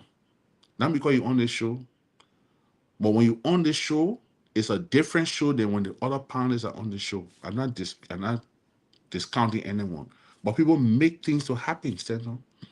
You can give someone a room and say, clean this room. You will come there and you will see dye all over the room. You can give somebody the same room to clean. You will come there, you won't see one piece of dye there. It's the person who makes the difference. Same idea in Liberia, first time the ECOWAS Parliament is when Edwin Snowe went there. No. Liberia been in the ECOWAS Parliament for more than 20 years. But I know what difference I have made there for Liberia. I know how much I have fought for Liberia at the ECOWAS Parliament. When the former President George Weah was at that parliament, he and I made a big difference there. Jefferson Camo. Then came the others, Hajak Fatah and others. Today, you can talk about ECOWAS Parliament in Liberia. You can hear about it. When it's time for me to leave, I will gracefully leave the ECOWAS Parliament. What is your time? When is the end? How long are you there for? I think I have another 2+ years, 1 or 2 years Yeah, left. 2 years, 2 to 3 years. Yeah. Okay. So stand on. It's not my inheritance. No, it's not. Will you ask to continue? I have not determined what I want to do yet. After my 2 years, I will determine what I want to do, or the Senate will determine what I do. I represent the Liberian Senate. It's a privileged position. It's not an inheritance. It's not my right. If the Senate asks you, will you go? If the Senate asks me to go, I will consider it. But it's not my inheritance. I'm not going to fight for it. I'm not going to kill anybody for it. I'm not going to lie on anybody wanting to overthrow the government because I want to go to ECOWAS Parliament. No. And it makes the government to look bad. It makes us to look bad as a country. The president is in Lagos. Do you think this will be discussed between members of the state? I don't know what will be discussed. The head of states will be there. The speaker of the ECOWAS Parliament is there. I should have been in Lagos with the Parliament delegation. I came here to clear my name. And if that is discussed, fine. But I have nothing to worry about, Standard. If you go to ECOWAS or the head of state and give a complaint on your citizen, the least ECOWAS will do to investigate. And those words that are in Mr. Pia's statement are not my words. It's his words. The Honorable Edwin Snowe, thank you very much for coming on tonight. Always a pleasure. Really do appreciate you. Is this your last round? Are you still making media appearances out there, or are you done now? I think I'm done, Senator. Why I came here tonight, I had to give you that respect, your show, because it was on this show that the myth all started from. And the fact that you've taken airtime to clarify, to not just vindicate me. Somebody called me and said, why is Stenton defending you? I said, Stenton is not defending me. He's defending the reputation of his station. Because what you are attributing to me, you say I said it on his station. So he's on an obligation to defend the integrity of his station. It's not me. Normally people miss things. Oh, what CDC defending Snowe? What CMC defending Snowe? No. CDC is a major political party. If they can do it to one opposition today, they can do it to them tomorrow. CMC is a political party. They can do it to one, they can do it to them. So in the closing, before you leave though, the same question I'm going to ask you, since we started this show, I will ask you the same question. Do you think President Barker performing well? I beg you, Chief. That is other tough for today. No, I'm serious. Do you think the president performing well?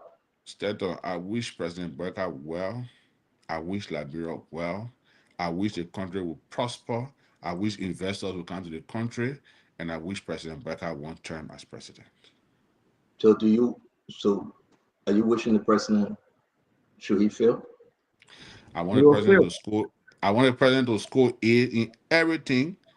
And at the end of the day, like Dr. Brobler said, we tell Liberian police president score A in everything, but want him to be one-term president. The Honorable Senator. I want the president to succeed. I want him to prosper. I want Liberia to prosper. I want good things to happen to our country, but I want the United Party to be a one-term government. Again, Honorable Edwin Snowe, thank you very much for joining us tonight. And my regards to your brother, by the way. My own crew, Omar, we want to say, have a good night, sir. Yeah. Thank you, sir. Always a pleasure. Yeah, 1 second. So we got Fubi. Let's come to you as we wrap the show up. Talk to me. Yeah, so good show. It's good that the Fubi, I'm senator. begging you. People are killing me with our commercials. Oh my God, I'm not good at this thing. I'm begging you, Fubi. Let's do it real quick. Let's do it real quick. James is killing me. James, I always tell you, please inform me. Let's go.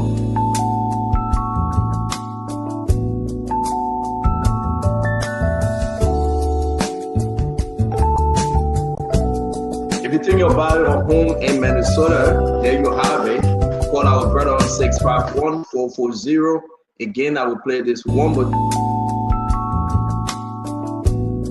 If you think about it at home in Minnesota and around the other state, you need to call this brother. He's a Liberian. He will make sure to give you nothing but the best. 651-440-6333. We're going to do the Win Liberia. It's the Win Liberia jackpot. The Win Liberia jackpot. The Win Liberia jackpot on Spoon Talk. Spoon Talk. Yes, the Win Liberia jackpot is here. For just $200 Liberian dollars, you can win from 20,000 Liberian dollars, 50,000 Liberian dollars, 100,000 Liberian dollars, 200,000 Liberian dollars, 500,000 Liberian dollars, and up to 1 million Liberian dollars. For the Win Liberia jackpot on Spoon Talk, dial *255*2#. That's *255*2#.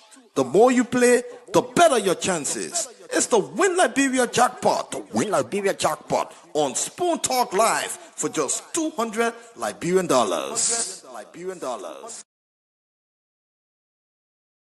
Thank you very much. We want to say while we wind this thing down, we appreciate each and every one of you, Dr. Richardson, Sister Glendy, Dr. Beauclair, Darius, Fubi, the counselor, the representative Gray, and all of you that joined us today for a beautiful show. I'd like for us to close. As we close, let's include this in our second segment. Don't forget, more.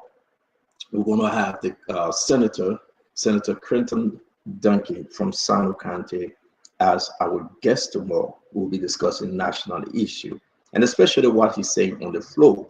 We're also going to be having D-Max Kamaya, the former foreign affairs minister. He will be talking on the non-permanent seat of the UN and the chances Liberia have, or maybe Liberia may not have, but we'll be discussing with D-Max Kamaya. We'll be joined tomorrow by Jacob Jada as a contributing panelist as well. On Friday, we have a surprise guest for you that will be so far that will talk about the affairs of this government and whether the government is performing well. I want to appreciate each and every one of you again for the beautiful show. While we close, we came across this story. We have some document, we have some information. No salary for 5 months, Uncle Sam. War crime court in limbo. No, Uncle Dr. Beauclair and Representative Gray. This is a big one. No salary while you do your closing. Please, let's just discuss this. What's going on? The war crime code, how much money was allocated? What's going on now? And let's talk about what you heard from Honorable Snowe today. I want to start with you, Darius, because I think the internet is tripping. While you have the chance, let's hear you. Darius, 1 minute. I'm jumping over a lot of stuff. Let me give this announcement real quick. Our brother Katama said the holy month of Dhul Hajjah begins tomorrow, Wednesday, May 28th. It includes the best 10 days Hajj to Mecca, the day of Arafah and Abraham Day, the EID-UL.ADHA. It's advisable to fast the first 10 days, especially the 9th day, the day of Arafah. May Allah grant us the taqwa to take advantage of this blessing. Again, go on Abdullah Ketama page, call him. He's giving this open announcement. Starting May 28th tomorrow is the month of Dhul Hajjah. I hope I'm pronouncing it right. Talk to me, Darius. Well, CEO, thank you. I think Senator Snow's presentation was timely. A response to the price is timely as well. I think his action by writing the Senate, his colleagues, to probe into the matter because the allegation is grave. So I hearing for that. That's what I asked the question: what will happen if the Senate do not investigate this allegation? Will he then move forward to sue the government because it is damaging to his reputation? We all know it has been established that the government do not have any evidence. This is why it has been more than 24 hours. And they have nothing to show, nothing anywhere besides the spoon clip. And when you listen to the spoon clip, all of what is contained in the unfunded press release from the Ministry of Information, nothing was said in the clip. So I think let's wait for the Senate investigation. Let's see what the minister will provide before plenary of the Senate, and then Senator Snowe will have his final say. But I think a government carry on what I consider a dangerous PR only intended to silence Senator Snowe and maybe other opposition that are speaking against the anti-democratic actions of the government. But then with the story, you just flip in terms of the War and Economic Crime Court, 5 months. It is alleged that people have not taken pay at the War and Economic Crimes Court. But one will want to understand or wonder why. Because we all know in 2024, 500,000 was appropriated, was allotted for the World and Economic Crime Court. And then Councilor Babu inherited 368,000 from Councilor Jonathan Massaquoi and his team. So when you add that up, you coming close to a $1 million in 2024 that was appropriated or given to the Office of the World Economic Crime Court. Just recently, President Bouaká renewed the executive order, and then in that communication, another $2 million was appropriated. So the War Crime Court, since the executive order came and established it, you are operating almost $3 million. Close to 1 million in 2024 with 2 million in 2025 being appropriated. So why would people at the institution have not taken pay for 5 months? Mind you now, this is one economic crime court. Then we are talking about just a week ago, the asset recovery, similar situation. People are not taking pay. They have not been paid. So what is going on with the democratic anti-corruption institution like the War and Economic Crime Code is engulfed with this kind of embarrassment? People work and they are not taking pay. I think it's unfortunate, it's embarrassing, and I think the government continues to blunder. Darius, thank you very much. That's what Bopla, I know you have to go. Let me come to you, then we'll go to our brother Fubi. That's Bopla. I know, listen, we can close on this snow stuff we've been discussing that for so long. But just imagine now, we just talked about asset recovery, and I got a new development on asset recovery. I will share with you guys before we discuss it more or whenever we have time. Now we're talking about what an economic crime code. We have Dr. Babu here, and we'll reach out to him. But isn't this embarrassing? 5 months, no pay. Something similar with asset recovery, Dr. Bopla. What do you make of this story? So I just want to say before I comment on that, Stanton, Senator Snowe was here and he helped us understand more about the issue that he's facing. The question that comes to my mind, and I'm sure the minds of many Liberians, is, why, if all of this is being concocted, then the big question is why.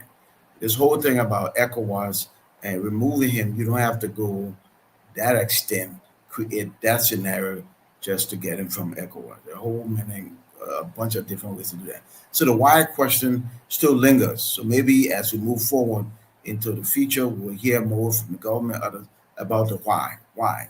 But anyway, about the court. You know, the court, the president, Darius said that correctly. The president just reaffirmed his commitment, extended the mandate, and all those things. And with that comes commitment from the government to funding. So I'm not sure why, the court has been established. The government has expressed its commitment to moving down that road. Justice, economic crimes, other crimes against the people of the republic, and those who work there won't get paid. Staff drive organization, so the people who work there must get paid. So I'm not sure what's going on there, but they need to make that right. Never ask people to go to work if you're not going to pay them. It's an act of injustice, and we need to stop it in this country. When people work, our commitment to pay them is one we should hold sacrosanct. Okay, the president got a family, they got a responsibility. You ask them to go every day for 30 days, pay them. And that's why when we talk about other things in the government, other expenditure, I always try to bring us right back to the ground. If you have priorities, things that are already lined up in front of you that could help the greater good, then pay attention to those things and fund them. When we talk about other things that are not as important and we're going to allocate a whole lot of money, it suggests to us that we have our priorities mixed up. The war on economic crime, quote, I think it's important. Peace without justice is no peace at all. So we want to sustain long-term, people got to deal with our past, like other countries have. So if the issue is just paying the people, pay the people so the court can get working. It would be good to have Dr. Babu on here to hear from him, firsthand. Thank you. You're right. We will reach out to Dr. Babu again, but this is shocking, and only Dr. Babu can really talk to us. The last time he came, he was straightforward. He discussed the issue, but no salary for 5 months. We are talking about January, February, March, April, and May. Likewise, with the asset recovery, no salary again, and they went to beg for more money. People are complaining about no salary, no salary, no salary. But yet and still, we got information reaching us, and this is in passing. And I will show this tomorrow. Augustin Kwei Gafwan, as small as it may be, came to the United States and bought a camera for the PR team, right? For 7,000 United States dollars, and now they are cutting a check for that camera. And again, I'm giving this information, which is true. Augustin Kwei Gafwan came to the United States and purchased a camera. I'm going to put it out there because I want the finance ministry to clarify this. 7,000 United States dollars for the camera. And Augustin Kwei Gafwan told them you can be as far as Ducal Palace. The camera will zoom you in. So that's what makes the camera important. I'm not kidding you. If this is not a waste, and when we say this to people get angry, I am saying this on the Minister of Finance. He came to the United States. A camera that I can go to Best Buy and buy. Me. The minister said he purchased the camera for 7,000 United States dollars. I pray that everybody please ask the minister to show you the receipt and also show you the camera and give you the serial number of the camera. We can just place a phone call to Walmart, to Best Buy, and all of these places, Amazon, and see whether that camera costs 7,000. But again, in passing, folks are not getting paid. When we say this thing, people say, why you come down so hard?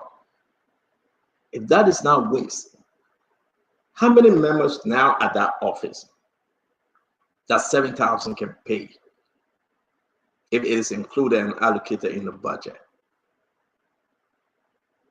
Let me get you, Councilor. Let's get you closer. Welcome to the show, Conor Gray. Sorry that you came late. Councilor? Yeah, so Stanton, you talk about the camera, it seems to be, I thought the camera, it will be able to take picture in other ministries and agencies, especially the financial, the virtual system also. Maybe it has that sophistication to just remain for finance ministry and even go in your bed. But why all the cases, there are some cameras that are very expensive, so we'll see. But you see the World Economic Crimes Code issue. It's a bit tricky. And I'm still sitting and wondering, what are they really doing? What kind of a work are they doing? Are they investigating? If they're investigating, who are they investigating? If they're investigating, where do they get the money from to investigate? Because mind you, the technical thing about the World Economic Crime Code issue is that Liberia as a country cannot establish any court independently to try war crime. It has to come from a Security Council resolution. It has to be established through a Security Council resolution, because only the United Nations has authority to the International Court has the authority to hear cases of war crimes and crimes against humanity, not domestic courts. And if you come to domestic crimes, Liberia has already given the people amnesty. They've already given the people amnesty for all the crimes that they committed. The same way the PRC did to the members, and they put in Article 97. It's the same way that the people who fought the war came and they granted amnesty, and they said, no way you will have anybody try for any of those actions. So Liberia as a government cannot undo what they've already done to give people amnesty and come back and say we're opening one code for war. Where can you open it? So it had to be a Security Council resolution. So where we were, it said they helping the Security Council to draft the resolution or what? So I'm a bit confused. And I think we need more explanation, from the chairperson. On the issue of Edwin Snowe, we all spoke about it. Now, where it's reaching, I listened to the Minister of Information. I said he independently did it, and I was waiting to see what the government would done. The government had not done anything, and then he himself has said it that he takes instruction from the government, and the government told him what to to issue the statement, and he issued it, so he doesn't do things on his own. So it is a policy statement by the government to misquote Senator Snowe. We can beat on him for whatever statement he made, whether he prayed for the government to fail, whether he wished for the government to fail, whether he hopes for the government to fail. We can beat on him. But imagine, it's not just one person. One person made statement, everybody jumping around the place. So imagine if 10, 15, 20% let's just talk like that. What will happen? Then I think we'll go to war. But when you say those things and will beat on him, don't lie on him. Because you have the greater responsibility as a government to maintain the peace and order in the country. When you begin to frame and misquote people and place them into a situation where they feel threatened, then it's wrong. And I think that where the information arm of the government, all those who came up to come out, to issue that statement, I think they made a mistake, and they should apologize. In as much as some people are calling on Honorable Snowe to apologize for the statement he made, I asked him whether if we give him the time to go back, he will change from what he said. I knew why I asked the question, because we're seeing the people apologize, but we don't see the energy to the government to tell the information minister that he was wrong, to tell the government that it was wrong. They need to apologize, retract the statement. We don't see that enemy. That energy. And I think that where my disappointment comes from. Because it's frustrating that we will beat on Senator Snowe, but then somebody have just lied. A whole government has lied, and we can't take any action against it. We can't say anything. We must know this. The one people for bombing the suffer. The one that bring people to suffer. Yes, good. But the government has lied. Why can't you beat on it too? So I think, look, while moving out and Stanton, from what I'm reading the lips of the people in government, they have to try to rethink and redesign the strategy and how to open up to allow, just open up and embrace other people. Don't be too combative, because if they continue with the way they're combative, I'm afraid that people may end up wanting to stand up against it, and you don't know what will happen. So Thank you. it's something that we all got to work on. Yes, it's not good. The posture is not good. I see the arrogance. It's too much. I think they need to cool down, because Liberia for every one of us, not only for the party, not only for Polish government. No, it's for all of us. And when you think you can just make all the other things stupid, we can just follow you like that. My friend, no, it doesn't work that way.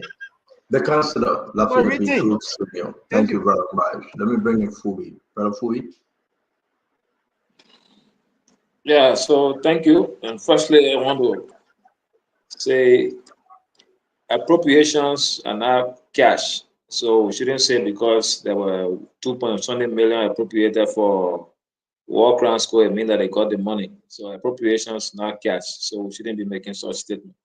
You can appropriate, and it's not once it's not funded to the when the cash is not given to the team, they mean they will not have it to use. So When it just any beyond money the given budget. to, when any money given to them, Fubi? No, I can't say that for now because I don't know. That's That it, was why right. I just speaking. No, I'm speaking to Dara's point And that's for the point. appropriation. No, I'm No, speaking we to know Dara's the 2 point. million wasn't given to them, but what we say, Appropriation made. we know what appropriation is. It's in the budget. They make some allocation, but did they receive any money for the past 5 And that's months? the point. We have to clarify that. Thank you. Make your point, sir. Yeah. So yeah, so like I agree with Dr. Bropler. When you give people work to do and say come and work, you should pay them. You know, you shouldn't keep people working and they are not being paid. So if you don't have need for them to work, you tell them, say, look, go and sit back home. After 2 months, we'll call you on ready. That makes sense. Then having people wake up every morning knowing that they have place to go. At the end of the month, they can't get paid, and you start counting 1, 2, 3, 4, 5, and probably reach to a year. You know, that's unacceptable, and I think the government should do better if that's actually the case with any entity, government entity, that you have people working and not being paid. So on the issue with Mr. Snowe, I think he took back a words, and I think he probably regretted why he added that phrase that pray, pray for the government to fail.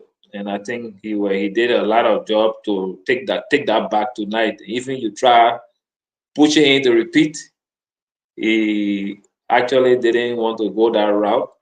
But opposition, and every opposition will want the government to be one thing so that they can take over. And also, people in government will also fight you when they feel that you've threatened them, because people get in government, people are employed at different levels. The only reason why they're there, they know that some people can work outside of government, and some people, that's their lifeline. And when they see that this guy wants to take this bread from my table, so whatever they can do to arm twist you to ensure that, so they will do that. And that's the politic part I was talking about. I'm not talking about people going after his life. That's the politic part. Government will always play politics in different forms and manner. And the politics is not a straight jacket that you say this is the pattern for politics. People go after even killing in politics. I don't support that. Now I will say it. People go after lying in politics. And the statement made about government, the Ministry of Information is a lie. It was Bandera that made that statement, not me. And so, but you will have. You got Bandera on the show, so you put that on you, right? No, but it was Bandera that made that statement, not me. But I restated my point, but that's how you want to see you. People will fight you. And like you already said, and most of the comments you made, at different levels, and he himself, I think he's aware of that. Your position at ECOWAS, they want it. You now announce your ambition for presidency. People feel threatened.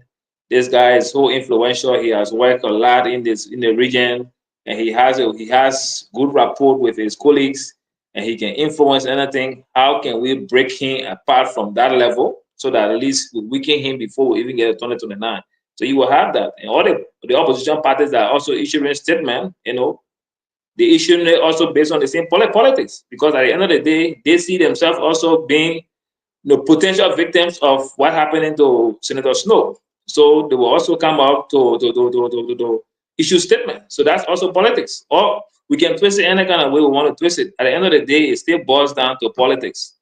Politics runs the world, whether we like it or not. And with politics, you can even stop religious practices. With politics, you can even stop social activities. With politics, you can do so many things. But I'll urge the government, to stop going after people focus on the issues, focus on the economy. Because there where if the Liberians are happy, 2029 is a done deal. You don't even have to waste your time fighting.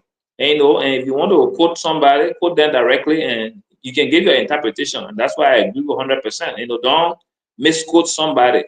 Quote them and say this is how we interpret it. And like I said, everybody entitled to their own opinions, and you respond over what you say. But when it gets out there, people will interpret it different ways. So that way you have to be mindful of what you say, because when it gets out there, you don't have control again. Thank you.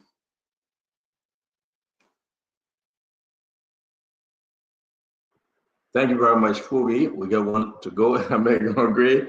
I don't know your schedule, man, but it's good to see you. Let's give you a few seconds here. Just wrap this thing up. Stanton, thanks, man. Hopefully I'm clear and loud enough. So many things have been going on. I watch the interview process with Snow. And also, look, when it comes to video camera these days, they're not, the technology in those things are becoming more and more nano, very small. So they're expensive. If you bought a $5,000 camera, you probably may not even have that zoom power. You want to go from category 7 to 10, $15,000 just for a video camera these days. That's just how the world works. But I'm not saying that the government should have gone to buy that level of camera. I don't know for what, but probably the Ministry of Finance feels it has more obligation in propagating government's view than somebody else doing that job for them. It all depends on priority, Stanton. But let's come back to the snow policy. And some of us, people may not like what we say, but I do agree with Mr. Henry's a little bit. This is high politics. One thing they will teach you when you go to officer school is how to play chess. This is the point of elimination to 2029. They're done with the speaker. Snow is next in line. Like I said, ability has been tackled. And the question is who next? So, and they got Snow on the defensive. See, when you come on the public sphere, be careful what you say because the enemy is looking at capitalizing. During the war, we used to have a lone man that calls himself the sniper. His targets are so many. In this case, I can transition it to be the government. The government is a lone man, and there's so many other individuals that are involved. So he's sniping them down one by one. That's a very smart move. But people want you to play politics now like religion. Sorry to say it's not going to happen that way. When you're in politics, watch out. It's like the chessboard. So you expect Snow to make a statement and the government run with it, or he should play by the fair game now because we're in the game of religion. No, this is politics at the highest height.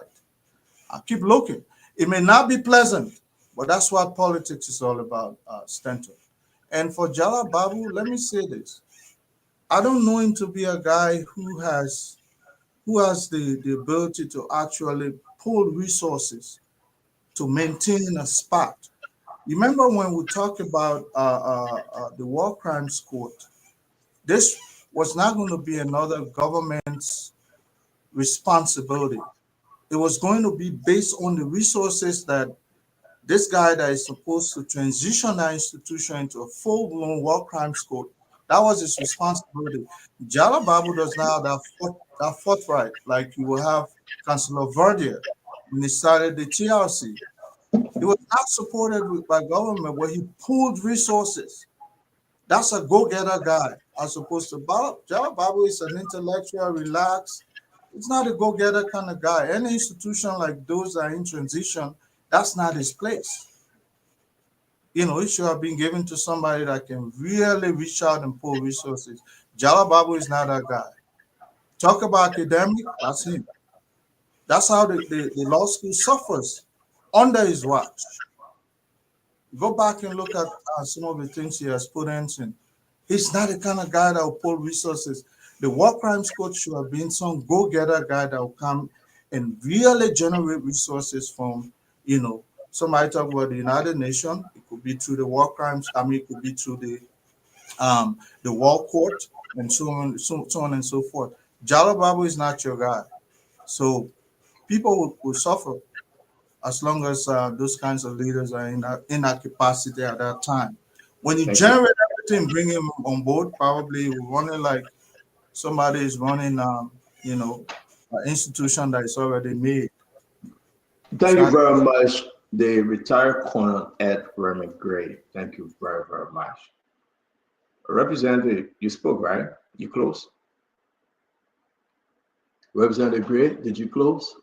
Can you please close, Representative Gray? You're muted, sir. Thank you again for the program. I think it's a beautiful program on the issue of the war crimes court, of the death of Frank Johnson.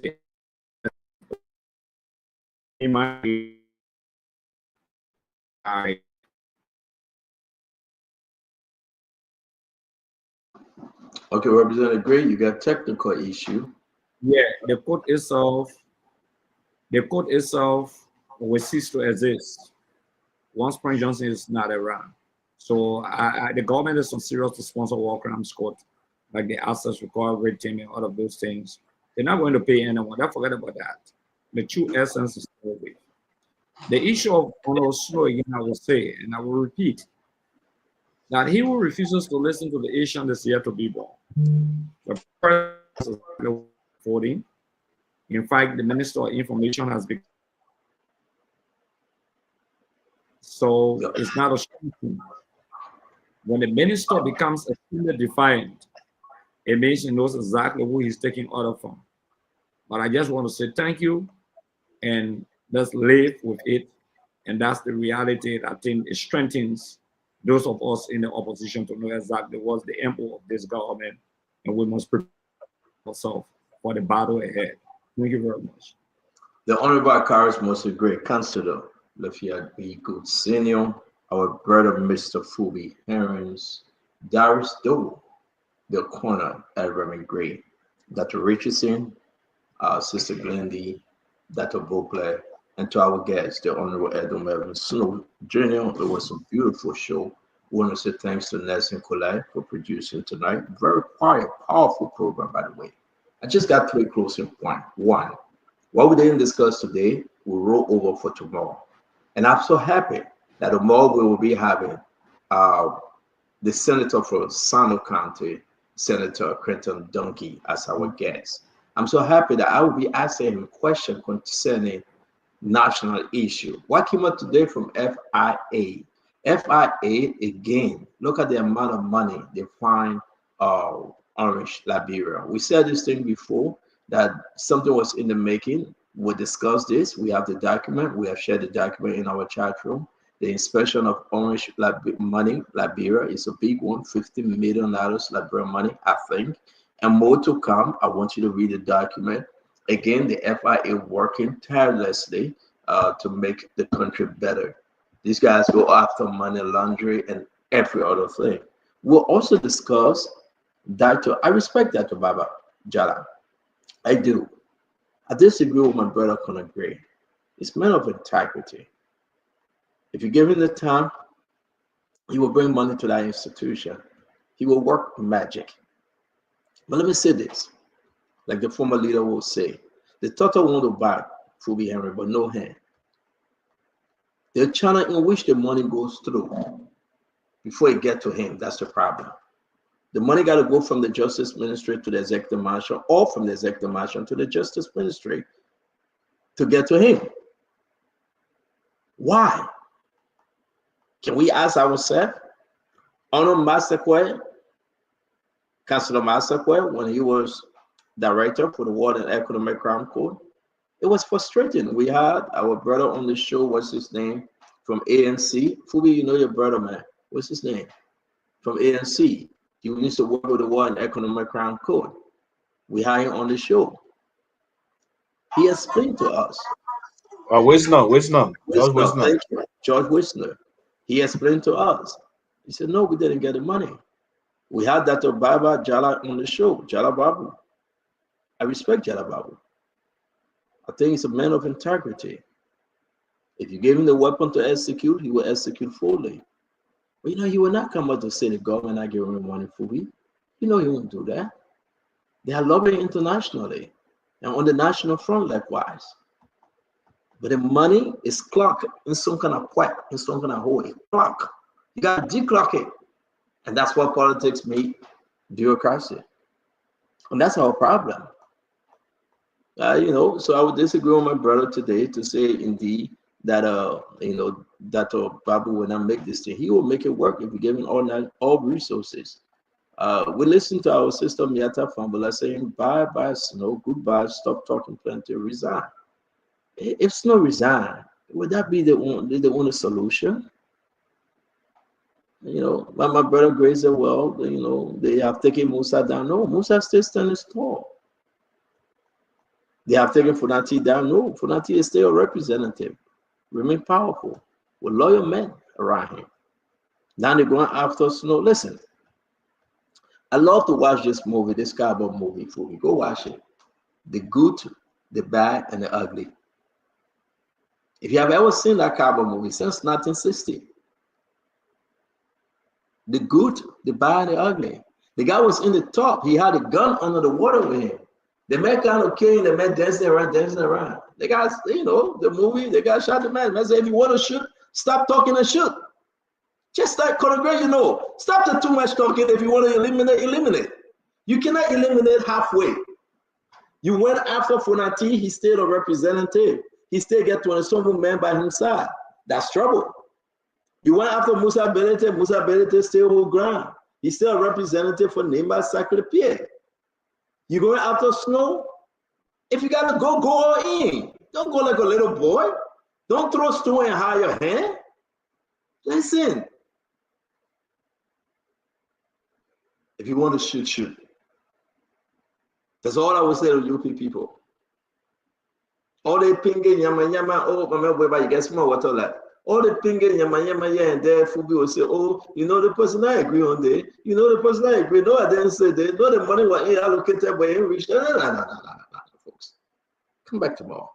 Come and listen to Senator Creighton Donkey tomorrow. Come back on Thursday and listen to D. Maxwell. You have never heard him speaking before. Come and listen. And like I said, who knows? Koji will be one-on-one, mano a mano, he and myself. We're going to crack nuts. It's important, folks, for us to do that which is right. But let's take this to take away. Let the things I do speak for me.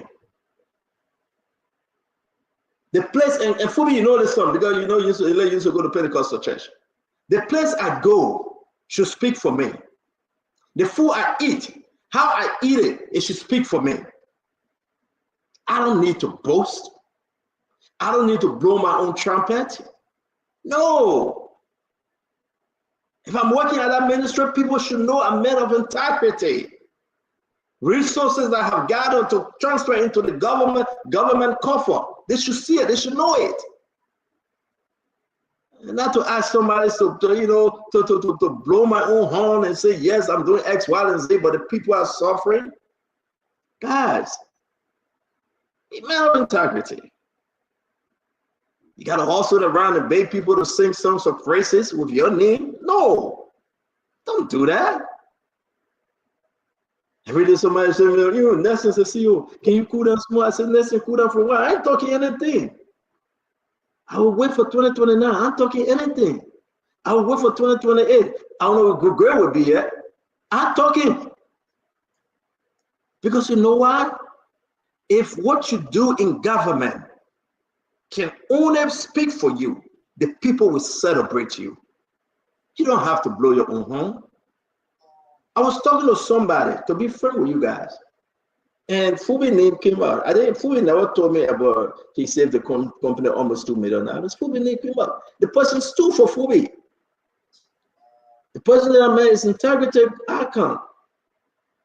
He said, we follow Fubi. But when I asked Fubi at the beginning of the show, Fubi, I asked you, we have never discussed it before. We start laughing. The person talked about Fubi, first baby man, second baby man. I'm not going to talk about it, the other issue. Let me just talk about the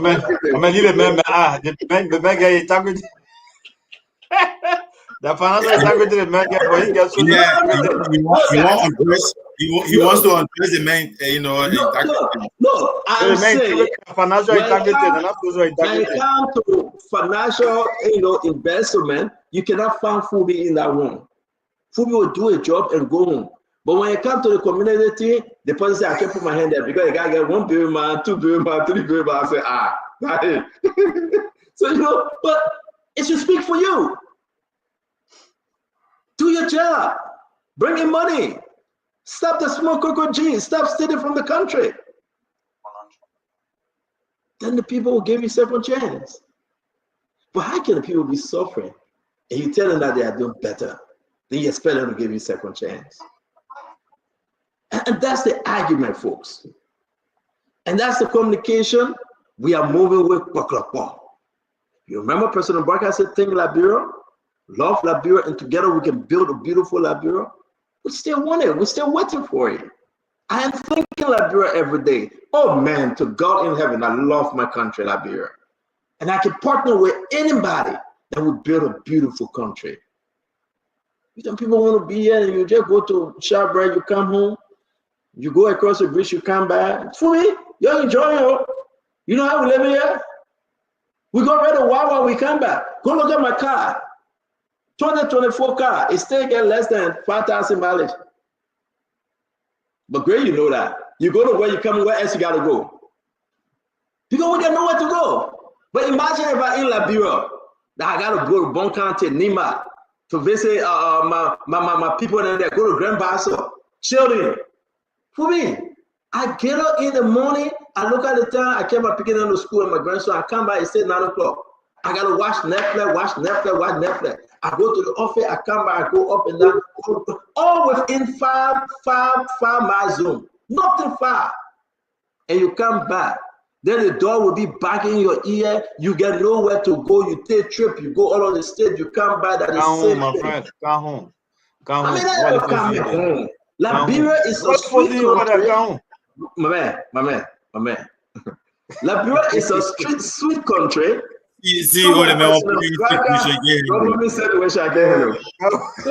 Someone President Barker say, let's love Liberia.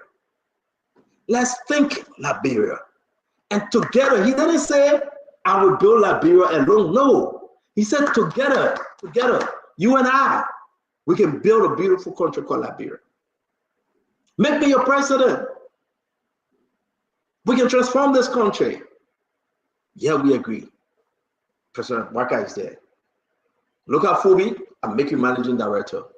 Fubi abusing state resources. Fubi stealing from the government. Fubi breaking all the laws. Good governance is not in his book. You think that President Barker alone going to build a new Liberia? No. You're young. I'm young. President Barker is 80-something. He's passing on. Before you get to his age, there will be no Liberia left. So we got to think Liberia. That's why I don't talk about CDC. That's why I don't want to talk about Unity Party. I want to talk about Liberians and the bread and butter issue. I want to be about the people and the people alone. I want the people to be happy. Good education, good schools, good healthcare system, good hospital, good roads. And that's what we should fight for. May God save our state. Tomorrow we'll be having the Senator Creighton Dungy. And I can't wait for D. Maxwell Kamaya. Hey God. One-on-one. I can't wait for him.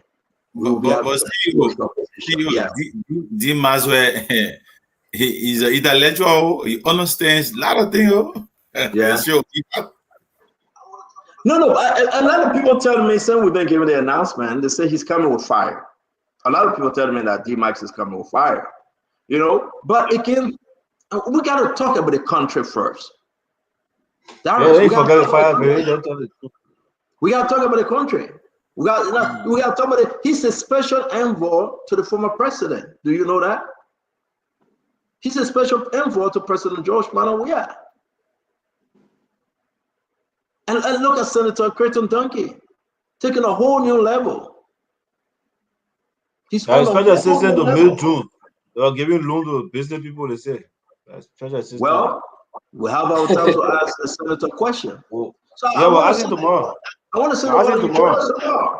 And I just can't wait we'll ask him tomorrow. for the loan are giving around the place. We having a conversation to bring in Ruth Collins. We haven't and thank God Jacob Jala will be here tomorrow. Another intellectual that joined the CDC. They're going to be firing tomorrow. And I want to say to all of you, may God bless us, may God keep us, man, guys. It's been a great show, and I appreciate your coming on. You have a wonderful evening, guys. Yeah, Fubi, thank you, man. I heard Fubi, I will not talk about what he's doing in Burkina Faso. I will wait for it to mature, then I will talk about it. Burkina B. Our brother Sam Woolsey is visiting me in my office. Oh, let me see him. Come on, Sam. I have to say this while we talk about Sam Woolsey, a military man, Sam Woolsey. I'm so proud of him. He joined the military here. You know, as old man as he is, he joined the military. He's old as hell. Depending on the age he carry, depending on the age the man carry, my man. Officer, how are you? Come here, council. What's up, bro? It's good to see you, Woolsey. Yeah, thank you, Comrade. Yeah, thanks for the show, man. We're planning national security issue. But let me ask you a question. I received some document today that if Fadiga brother left Liberia, they get a warrant out for their arrest. Council, if you can help us, please verify. I know you talked to Fadiga, Aaron Gray. I called him when I received those information. He left first, and last week his brother left. And based on the case that was filed by the A.B. Kraman, I'm going to reach out to A.B. Kraman and the judge. What's the name of the judge? George Smith from the Civil Law Court. Again, I hope we can look into it to make it part of the discussion more. I don't know whether it was citation or it was a warrant, but when I was told, they said both brothers have left the country. They are not in Liberia. They were informed and they left the country. I hope we can get some clarity on the Fadiga's brother because it's important. I can confirm, I know about one, the Hussein Fadiga that was on the show here with us. I know he's still here in America. I don't know about the FBI Hassan Fadiga. I don't know whether he's still in the country or not. I think it's the one that I saw just now on Facebook saying that he's on his way to the US, I think, or he just landed in the US. Yes, they say the last one just left. He was tipped off. He was tipped off and he just left the country because the court was going after them. I don't know how true but it for is. what? For what? I thought they took a appeal. Well, we can only talk to them, and that's why I placed a call, and you just confirmed that it was true he left. There you go, Fatiga calling me. Hey, Fatiga calling me. I'm so happy. Is there Hassan or Hussein? Is there anywhere?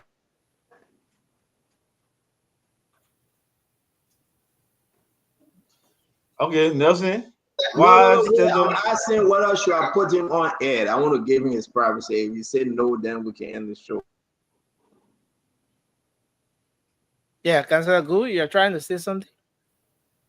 No, so Fadiga will call me back. He doesn't want to come live. I thought he was coming live, but he will call me back. I got to respect that. I don't want to just bring it on live. I don't think it will be the right thing to do. Again, but maybe we can have him more. Lafayette, it's good to see you, my friend. Fubi, as always. Darius, thank you very much. Good night, guys. Today you're doing a show from your house. Colonel Edwin Great, thank you. Yeah. All right. Nelson, I want to hear myself. No, sir. What's up? I would say, you say come out Lafayette, we won't see you. We're not hearing you. Yeah, I still want to be my man. I love business. I just want to be you tonight. Oh. I mean, I don't trust that thing you're talking about. I don't trust it. I don't trust it.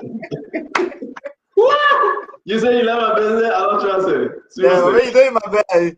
You know my brother. You my bad. Yeah, you know when on the show can be lively. Like Honorable Snow said. And, you know, you got vibes, right? You bring But you know, vibes. let me say this though. I didn't talk about President Barker private jail. No, but let's forget. My man, that thing finished now. The woman, that private jet business, you forget it. But that's why I didn't. That's why I didn't talk. Yeah, listen. Let me tell you, George Weah was young as he is or was at the time. He was riding private jet. That private. No, I'm not going to talk about. Listen, my brother. Man, who walking well again? So now be pushing, holding your hand, and he don't want to ride private jet. My brother. I didn't talk about it. I'm not talking about it. But you know what I'm happy for? You know what I'm happy for? No. I'm so happy that a lot of stuff about will be said here on the show coming up. The sleeping giants, they are waking them up. People are about to start speaking. And that's my job. I love to see the country be balanced and fair. People will start speaking. You remember somebody said, oh, we left this for you. We didn't leave it for you. No, I did this one. No, I do that one. People about, listen, I'm happy. You know, we're in negotiation to bring Mr. Cummings on the show. Mr. Cummings coming with fire. Mr. Cummings, they had a meeting here in America, I mean, a week or so ago, and Mr. Cummings will be running. Whether are you running as a stand-up bearer, a political leader, or whether he will be running as a vice stand-up bearer, we will know. But Mr. Cummings, I can say everything I heard, everything I've been following, Mr. Cummings will be in the race 2029. Or maybe you run senator. I met Mr. Cummings. I can say I spoke to people that were part of that conversation. It was on Zoom. Mr. Cummings is running 2029, and Mr. Cummings will be that option. When you talk about third option, fourth option, third party, fourth party, Mr. Cummings will be right in that middle. And I think Mr. Cummings' argument will be unique this time around. What do you think? Stand on, let me tell you the truth. I said it the other day. You don't be the CDC or Unity Party to get to the finish line. If you are now with any of the parties, you will stop there, play football. Look at his argument. I don't think the thing that gave Mr. Cummings. Look, the argument for you and myself, Stanton, you and myself who can read, write, understand. Therefore, that are two of us. So you will see, hey, you decide to take something with 10, you will take maybe 5 or so. The woman did not get up, what's in the town for that thing? Just appear, getting the lady. So let me ask you a question then. What's Mr. Cummings' option? To go second to somebody? You think? Well, I would think that Mr. Cummings, because there's no pathway to Unity Party now. There could be a pathway to CDC. To Unity Party, you're right. What about CDC? Yeah, but to the CDC, there could be a pathway. It's possible that former President Weah could decide not to contest the election and raise a hand and they go through a collaborative. Can he go second to President Weah? No, I mean, if possible, he could go second because going second would mean that. Would that be a strong candidate? Both of them coming from the southeastern region. Would that be a strong candidate? And that would be another argument because they both come from the same region. And what is it that he will bring? Because normally people take vice president from populated counties, right? And they try to balance it. So, but I would think that he could negotiate with the CDC, and the CDC could get in the slot. President Weah could decide not to contest and say, "Well, let Cummings, let's support Cummings." They will go through a coalition, and a convention, and Cummings could emerge as the leader. Let me tell you something. No, wait. It's possible. It's possible. 2029 still far. Let me ask my question, my man, back. Okay, you are looking at Weah share, CD share.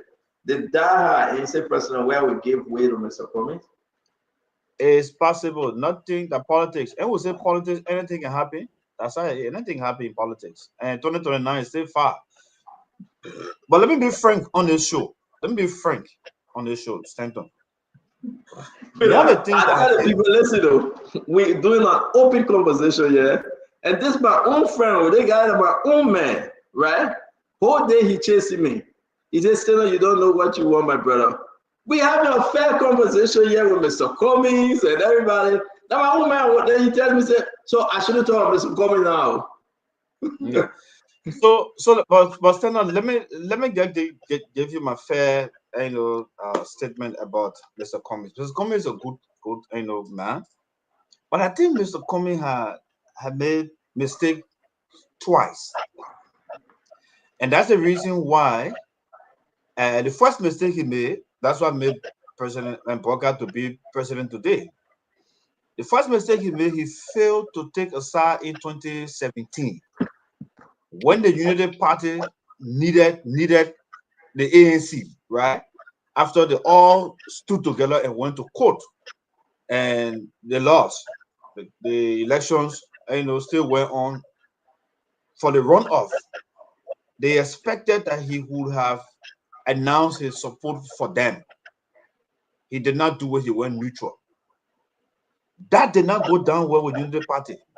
That's why they fought by all means to break the CPP, because they knew that he had the resources he could have succeeded. And they couldn't have sat down because when they needed him, he was not there for them. Then come 2023 again.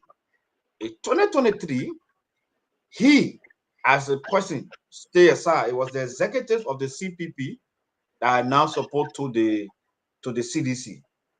Now, would the CDC trust him now to say, oh, we'll give him this when they needed him at that time? They needed him and he was not there again. So for me, those are the only little mistakes that that he made. And I told the ANC who I was them, it's always good to take a decision, whether it end up being good or bad. It's better for your supporters to know where you stand, because you have two evils. You take one will be the leader anyway. You will say show yes or no to that person. So you take one. It's better than to say you neutral, because when you say you neutral, when time comes for people to be looking for option, you will not be the option, or you could not be the option. For you to be the option will become difficult. So that's the situation. I would say to you, there's still room, right? I do believe what I heard over the weekend. I do believe Mr. Cummings is coming back. I don't think Mr. Cummings will be quiet this time around. You're making some good argument as to which party he's going to align himself with. Is very, very important. He cannot find a room in Unity Party. Even if he build a new party, which is the ANC or new ANC, I meant, then he can run with that ANC. But he got to build it up. My brother, let me tell you. Let me call you up for once so long. If George Weah is running, forget about any other person. That George Weah and Joseph Boka will go to second round at Unity Party and CDC. If George Weah contests the election. All right, so listen, but once George Weah is available, let me say it today. Once so long George Weah remains available to contest in election in Liberia, that second round. But listen, guys, you taking the conversation somewhere else. We are not saying that George Weah will not run. That's not what I'm saying. You said maybe the CDC can give it to Cummings. You said it. Yeah, if it doesn't run, but I'm saying George Weah will be in it. He's healthy. He's strong. He will be in this thing. Listen, I do believe George Weah have tasted power, presidency. He tasted it. What kind of money can get George Weah to back off? That's the question. What kind of thing you can tell George Weah right now that he can put himself on and travel to any country he want to travel? Nobody's stopping George Weah. He has no sanction hanging over him, holding all things constant. George Weah can travel anywhere. George Weah can cook his own food and eat it. So if it were the first George Weah prior to 2017, you were going, yeah, George Weah, maybe he would take some money and go chill in France. But what kind of money can you give Jowiat right now to go chill? Nothing. So when people say, well, maybe we can tell the Jowiat to step down, maybe we can tell the Jowiat to just step up, man, I'm not doubting it. But I said that to be very difficult. It will be very hard. That's what I'm saying. So the election will be between Unity Party and CC. The only thing is the third person will become the king's maker. There were now maybe all right, but who knows? Who knows, brother? Who knows? Sino said something on the show, and I agree.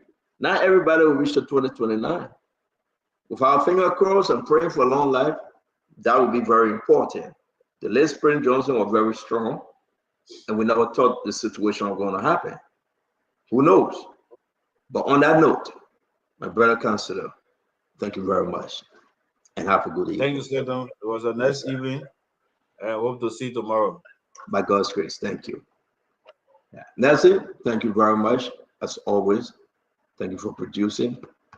Yes, and God bless you, my friend. Have a good night. To all of you following us, we appreciate you. We say, may God bless you, may God keep you, and may God save the state. Have a wonderful evening. Good night. Yeah. Well, folks, again, we want to say thank you for being here. Thanks to all of you for watching this edition of the program Spoon Talk. Thanks to the many of you who shared the program. Thanks to our audience across Radio Land. Those of you who have been listening to the program, whether on the Spoon Network or on the relay on the different radio stations across the country, we appreciate you. The invitation is yours to join us tomorrow for another edition of the program. Spoon Talk will be back on the radio. Until then, my name is Nelson Collet. Thanks a lot to all of you listening to Ray, Jonathan Werner, Daniel Cannon, Isaac Younger. I see a lot of you here. Thank you for joining us. We look forward to being here tomorrow. Philip Bala, Mr. Bala, thank you. Glory Grace, we appreciate you. Joseph, that's Domi, thank you. Noosh. Thanks to all of you for being here tonight. We look forward to being back tomorrow with another great edition of the program. Have a good night and bye-bye for now. Yes, I, a special one with the CEO, stand coming with the spoon, and your boy right at the South End.